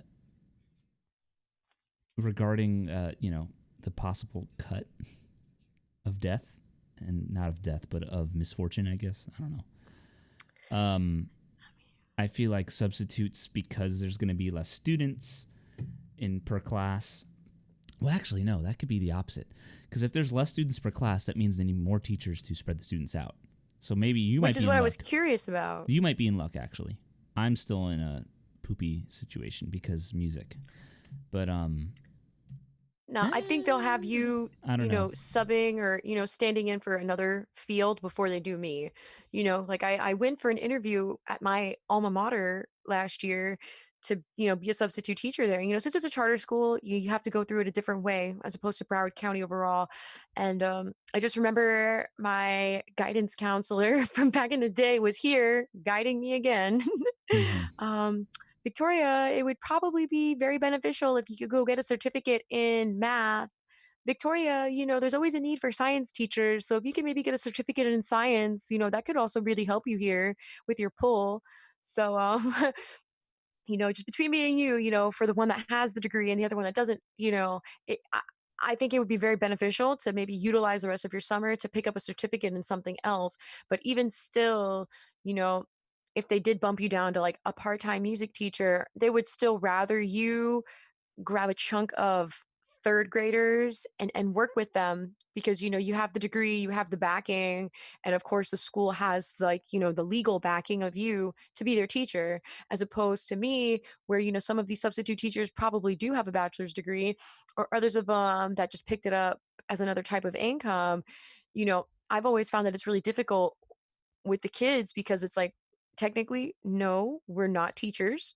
You know, we're just here to kind of like be the glue while the teacher is away. So, you know, I've always found it really difficult when they leave lesson plans and they're just like, okay, teach this. Okay, well, how do you expect me to teach this if I don't really have the material to do it, much less like I don't, you know, as a substitute, I don't stand in front of my mirror the night before my project going, and this is what we're doing today, because I don't know what it is I'm coming into, you know? No, I understand. Yeah, I don't know. I've never done the substitute job yet. So I don't know. I don't know how I would approach this. If I were in charge, I'd be like, you know, like I would be, I would be like, I don't know how to. Now, would I be creative in coming up with something? Of course, I would definitely think about the jobs and the requirements to be a substitute and how can you wield those things, you know. But as far as what they're doing, a couple counties have released their plans. Osceola, I believe, Osceola County being close to us, they've already have their plan out and ready to go. I don't think it's going to be successful. And I hate saying that. I think it's going to, not that it's going to be like a complete disaster, but my fear is this, and I know we're kind of drifting, but that's okay. I don't care.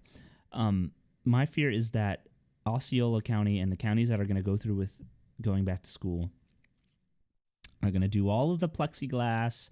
They're going to do all of the social distancing and the masks and limited classes, and there's still going to be an outbreak. And God forbid a student's going to die. And then they're going to say, oops, never mind, and then they're going to cancel school anyway. Like, I feel like that's the direction it's going in. And it shouldn't go in that direction, but because of how the state is, because that they want us to go to school so badly, and it's money, and I hate to say that, it's money. The root of it is going to be money. I don't care what angle you look at it from. It's going to be like, money is the root of all evil. Yeah, right now it is, because money is hard to get by when there's a virus that's keeping everyone inside, and so I just feel like that it's going to get to that. There's going to be a student death, or at least a student that's going to be hospitalized, or multiple students that are going to be hospitalized near death. And then that's when the counties are going to realize, oh, maybe we shouldn't have done this. You know, like maybe we should have just not started school yet. And it's going to be, well, dang, dog, like you thought about that too late. Like, this thing's serious. And it's like, I don't know. It's just sad. But anyway. Let me see here. Back on to potential good news. Okay, what is it? Oh, well, I was going to that next part where this lovely antibodies and immunity, because that's positive. Yeah. You know, we can't sit in the dark about this. You know, I understand it's very scary and it's very frustrating, but you are in a very advantageous position because you are very versatile and you're multi-talented. So, you know, the summer is still very young. You know, we talked about this whole copy paste routine that you're doing. Now, you know, throw something different into that mix. You know, what makes Jesse Harriton unique from the other candidates? Yeah. Not different, unique. No, I don't know. Like, I would have to sit down and think about that kind of stuff. Well, damn, Jesse, this is getting a little much for me here. I'm gonna have to drive up to Orlando, put a mirror in your face, and really just like, oh man, DJ Khaled, you here, okay? Another got one. this. Another one. We're talking about antibodies, right? That's what you were mentioning. Yes. Yes. And I'm sure you're looking at the same thing I am. The article that I posted. Coronavirus immunity may be more widespread than tests suggest. And people testing negative for the coronavirus antibodies may still have immunity.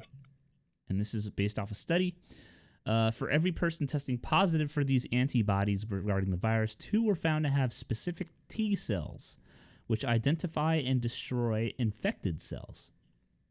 So these is T cells, and this is me just rambling. This isn't even in the article. I'm assuming, because I don't think the article necessarily specifies much about the T cell, but the T cells seem like they do what white blood cells would do, right? The white blood cells are supposed to go to your body, in your bloodstream, find the virus that you're sick from, and essentially destroy it. Like, that's what white blood cells, that's like their job. It's like they're part of your immune system. And it seems like these T cells do that. They find these infected virus cells of COVID, and they destroy the infected cells. So a virus, what I do know, a virus takes a hold of cells that are in your body, and they use your cells as like a nesting ground. So it'll attack the cell, it'll go inside the cell, and then it'll start to multiply. Like, that's like the gist of what a virus is like. And then it'll multiply to a point where the cell is destroyed that it was inside of, and then it spreads to the other cells and does the same thing over and over again. That's how they spread. And so these T cells find cells where the virus is nesting, essentially, or multiplying, and they'll destroy them. This was seen even in people who had mild or symptomless cases of COVID-19. So even if you don't have symptoms, these T cells might be in your body helping you out. That's basically what they're saying. Pretty much. It's not yet clear whether this just protects the individual or stops them from passing the infection to others. Researchers at the Karolinska Institute in Sweden tested 200 people for both antibodies and T cells. Some were blood donors, while others were tracked down from a group of people infected in Sweden, mainly returning from earlier affected areas like northern Italy, blah, blah, blah, blah, blah, blah. It's just basically what they're saying is that there might be some people out there that are immune and we just don't know who they are yet, and there might be a lot of them. That's all they're basically saying, which is good, right? That means there might be less people susceptible to it than we thought. That's basically what they're saying. Now, one of the hot key terms that I've heard lately a lot of, and tell me if you've heard this, Victoria, is herd immunity. Have you heard that word before? That's not the word, herd. I've never heard of that. Jesus. no. And the thing is like I don't remember. I can't put a finger on where and when. It was recent though. Herd immunity, like I've heard that's a thing. Haha, get it? This doesn't necessarily get us any closer to herd immunity though. So I guess herd immunity is like, let me Google it. Let me not make this up. Hold on. No, I just think it's really. I think this is a really interesting idea that we're bringing to light here. You know, I'm reading the article too. You know, and it's interesting what's going on because, you know, the antibodies kind of like see that there's something wrong and they're killing it. But these T cells that we keep talking about, I just think it's interesting because, you know, the T cells go and they're killing what's wrong. You know, women have estrogen in their bodies that, you know, prevent them from, you know, coming in contact with a lot of fatal illnesses and diseases. And it's even to say, like, when a woman is pregnant, her body can, you know, self-terminate a pregnancy if it senses that some part of the coding of this child is wrong, or if something with the mother is wrong. So, you know, to be honest with you, if I'm being completely honest with you, you know, based off of this article, Mm-hmm. I'm actually quite intrigued to know if more men or more women have died from this virus. You know, especially coming out these antibodies. This antibody article, you know, people are running around. Well, I have antibodies. I tested with the antibodies, so I don't have to wear this mask. The antibodies. There's people that are able. You're able to catch this virus more than once. Because there's mutations in the virus, like it changes. But I don't want to spend too much time because we're running out of time here. But real quick, herd immunity, something that they mentioned in the article. When most of a population is immune to an infectious disease, it provides indirect protection for the people that are still susceptible. And that's because it's harder to get around, because most people are immune. So it's like having the people who are immune are like islands in the ocean. The people that are immune are they are the ocean. And the islands are the people that can still get infected by the virus. And the virus is like people trying to hop islands. Does that make sense? Like almost like without a boat. Like the virus is going to have a real hard time to spread and infect people because most people are immune already. It can't jump from person to person if a person's immune. Does that make sense? Absolutely. It's like leapfrog, except there's no more frogs to leap over, I guess. Pretty much, you land in the water. Yeah. Anyway, but with that being said, I think that's it. I think we're good. Let me get let's get out of here. We've had a healthy episode here. Nice, almost an hour and 20 minutes. Not bad. Not bad Stay at all. super healthy, guys. Stay Do your vodka. Do your vitamin D daily. You know, keep yourself protected. Keep yourself happy and healthy. Take vitamins. Those are good. Stay Vitamins are healthy. Yeah, take vitamins. I take adult vitamins every morning. Anyway, Victoria, let them have it. Oh, yes. Guys, find us every Thursday at 7 p.m. on twitch.tv/IceT Kirby to watch the two of us do what we do best. You know, you can tune in on anchor.fm/IceT and the Hippogriff to listen to our show every Tuesday. You guys find us on Instagram, find us on Twitter, find us on Facebook. You can find me on Instagram at Do the Hippogriff with 2 P's and 2 F's. Find me on Twitter at Be a Hippogriff.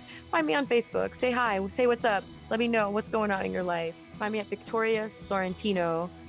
Jesse, where can we find you, sir? As always, Instagram, Twitter, Facebook even. IceT at IceT Kirby. You can find me there. That's pretty much all my social media. As she mentioned, twitch.tv, IceT Kirby, every Thursday night around 7 o'clock p.m. and at anchor.fm/IceT and the Hippogriff. You can listen to the shows or the episodes of the show the following Tuesday, where they will be uploaded there. Please be sure to like, follow, and share, and even subscribe if you really like us a lot. That way we can make a better show for you every week. And quote of the day. The difference between try and triumph is a little umph. Never give up, guys. Heck yeah. Thank you all for listening. We look forward to giving you another great episode next week, and we will see you next time here on IceT and the Hippogriff. We out of here. We out in this bitch?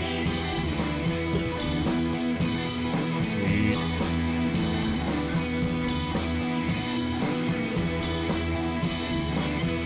All right, clear. All right. There it is. I have to pee so bad. Oh, Miss Again. Harrington, I love you. Thank you. Mom right there. That's the old mom. Jesse, why are we so good at this? Amy. I've been talking to people on that podcasting Facebook page, and there's 2 shows that want to have us on their shows. Really? Yeah, but they're very slow at replying, and I feel like they're not consistent with, anything. Like, I don't know. Like, I'm trying to get it like an interview here that we can just go and be on their show and be like, haha, yeah, that's awesome, and then be like, oh, and this is our podcast. That way, so we can have more listeners. It's almost like a performance opportunity. Like, we have to, if we do an interview, we have to really make a good impression, Absolutely. Hold on, let me go to the bathroom because I've been holding this in for a long time. I'll be here.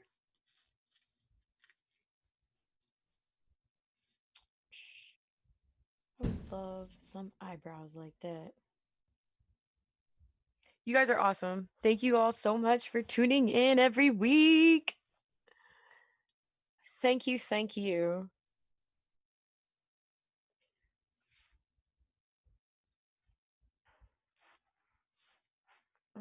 Yes.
Oh.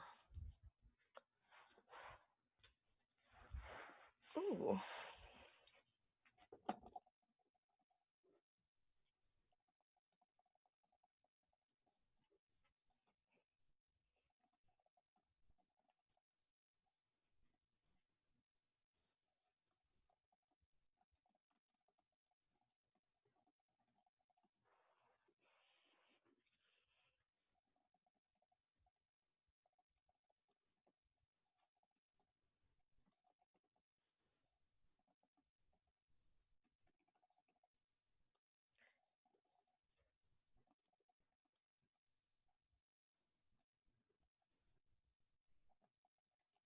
Look cool.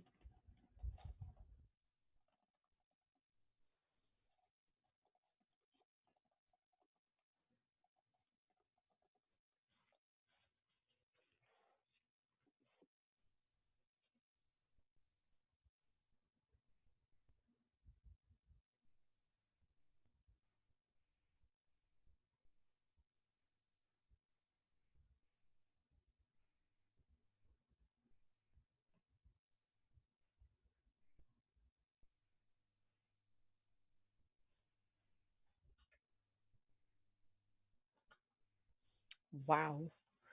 So what do you teach over there?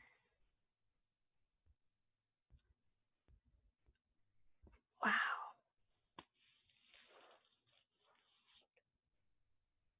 That is such wow.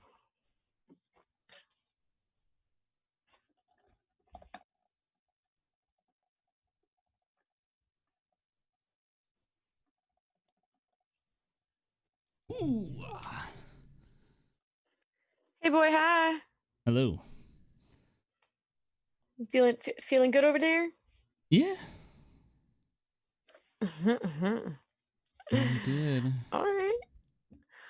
So that's really cool. I'm not gonna lie to you, like it's hard because like being on like I look at this computer all day long. So like when it comes to getting off of work, like I do my best really to not be looking at the phone or looking at my technology anymore. Mm-hmm.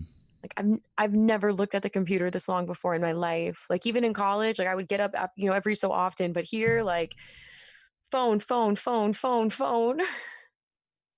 Yeah. Oof. Oof. So I mean, Yeah. I applaud you, sir. Like, oh no! No, it's going poorly. Looks like you're gonna have to use your hand on me for another couple minutes. And what if he was like, "Bleh." So how?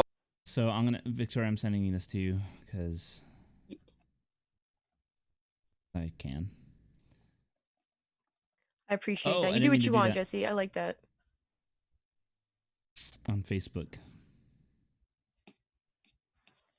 It's oh, there we go. So the new I gotta go through all those pictures. So yeah. Go send me those pictures like from your phone because I wanna get the date. Cause like whenever you oh, we just got like something. Hold on. Thank you for the follow. Who is that? Irondale123. Woohoo! Hello there, Mr. Harridan. Who is this? Who knows my teacher name? Hello, Mr. Irondale. Irondale123. Who goes there? How do you know Reveal who I am? yourself. Unless this is like a friend of mine from Facebook. And Then that's when we find out it is a friend. It would make a lot of sense. I really can't get over these people with their Oh, it's Coach ridiculously- Scott. Hey, Coach. Coach, you're late, man. We finished the episode a few minutes ago. This is the coach that teaches at my school. PE teacher. Hello, Coach. How you doing? Coach, this is Victoria. She's been a friend of mine since college. And she's my co-host. Or we're co-hosts for each other, I guess. Since the How did you call that? We're partners. a collective culture on this talk show. Yeah, we're supposed to be collectivists here. Yeah, that's Is it bad that I want to go out and get McDonald's? To be honest with you, no, because I too would like to go out and have dinner. Because I had food around 4:35, but I can eat again already. I mean, have you been drinking water? Have you feel like you've supplemented yourself enough to go get food? I drank a lot of this, truly, and a lot of Truly. this Vizzy. That's what I've had. Oh, well, I've only had 2. That's all I've had today. So no, never mind. Not a lot. Coach, how have you been surviving the virus?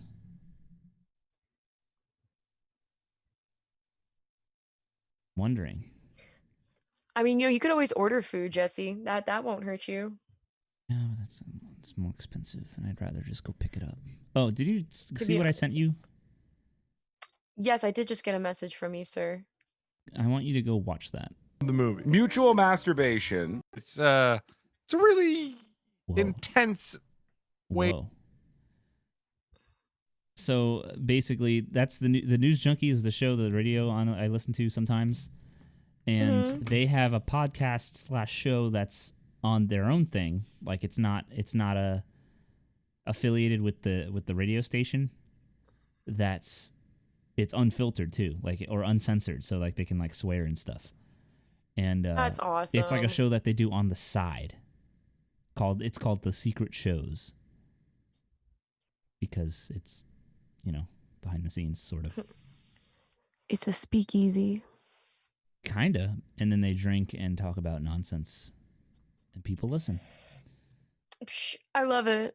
I love it because, we watch the news every single day and it's the same two different things: coronavirus and racial injustices. Yeah, I'm Bye, Miss sure. Harrington. We'll talk soon. Big Mac, fish fillet, quarter pounder with fries. Yeah, the quarter pounder with fries is what I'm thinking. Either that or the chicken nuggets. I'm getting a 10-piece chicken McNugget. The Mac Nuggets. That's what sounds good to me. The quarter pounder sounds really good. I used to do the filet o fish as a vegetarian, but quarter pounder, baby. Oof. Yeah. So that's what I'm excited about. What is happening here? This is Twitch doing their job and letting everybody know to like, listen, follow, and share. Tell your mom, dad, grandparents, great-grandparents. Oh, yeah. Streamlabs, my bot is telling people to follow my Instagram. Because that's like, it does that for my gaming. Whenever I'm gaming, it'll automatically do that. For your gaming platform? Yeah. All right. I'm going to get off for now and just do something. I don't know. I'm doing this. I'm mandating this. Ready? I'm mandating this. Sundays are the days that we decide the topic. Period. That way you have more time to like come up with stuff or think about things, and I have more time. And we'll, I mean, obviously this topic we know already because we're going to do Ashley's topic for a handicapped. This upcoming Thursday, yeah. Yeah, and that's fine. That we have that one down. But I'm saying like next week, after next week's show, we'll have Sundays be like our here's what we're doing this week, and then we'll be ready to go for it. Because we can post and promote it. And that too, for sure. I love it. All right, I'm game. With that said, thank you Twitch chat as always for being there. Please be sure to invite people whenever you see that we're on. We'll be there. Invite your friends. It'll be a great time. It's always fun to talk to you guys and include you guys. So, Jomi's here now too. As everyone's coming after the show's over. Did we forget to tell you the show starts at 7? Yeah, it's okay. 7 o'clock EST, Eastern Standard Time. Never mind. Jomi's like, all right, bye. We're happy you're here. We're happy Thank you're here now, but we're about to get off. You finish work at 9. Gotcha. I feel like I knew that and I just forgot. I'm sorry, Jomi. He was Jomi, I might stream later tonight. We'll see. If not, it'll be during the weekend. Like I'll be on late. So be sure to text me when you're streaming. Yeah, I'll message you when I stream. Be sure to wait before I get off with you, I want to check these pictures. I want to see if the date is still intact. If you look on your phone, like are those pictures saved to your phone or are they just on your Facebook? Yeah, look, I'm on my phone right now picking them up. Like, how do you look at the details? Do you know how to do that? Like, look at the details of the photo?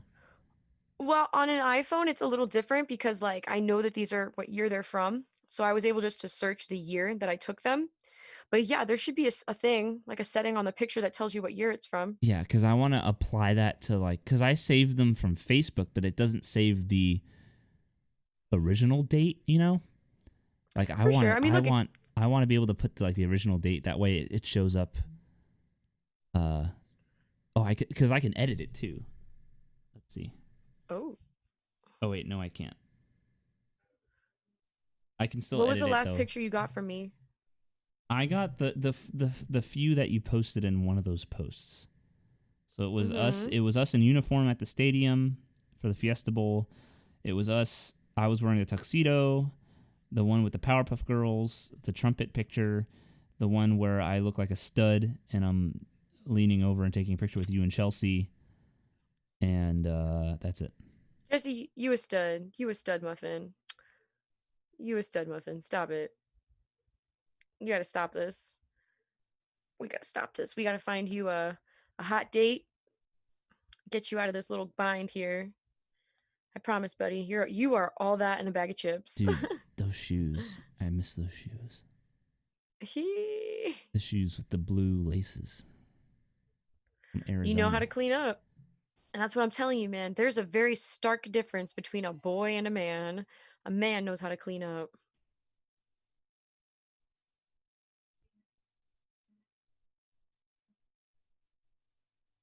All right. That's you. I think that's you because the sun is in the way. But I mean, go do your thing, man. Honestly, I have a flight. I'm going to California tomorrow. So I'm packing and praying to God that I've got everything I need to protect myself. Yeah, go do that. I would go do that too. Yes. All right, everybody. Thank you for watching the show. It was a really great time. Hopefully, we will see you guys next week on the show starting around 7 o'clock p.m. And that's it. Peace out, Girl Scouts or Boy Scouts Love you or all. They Scouts, I guess, because that's a thing now. Peace out. It is.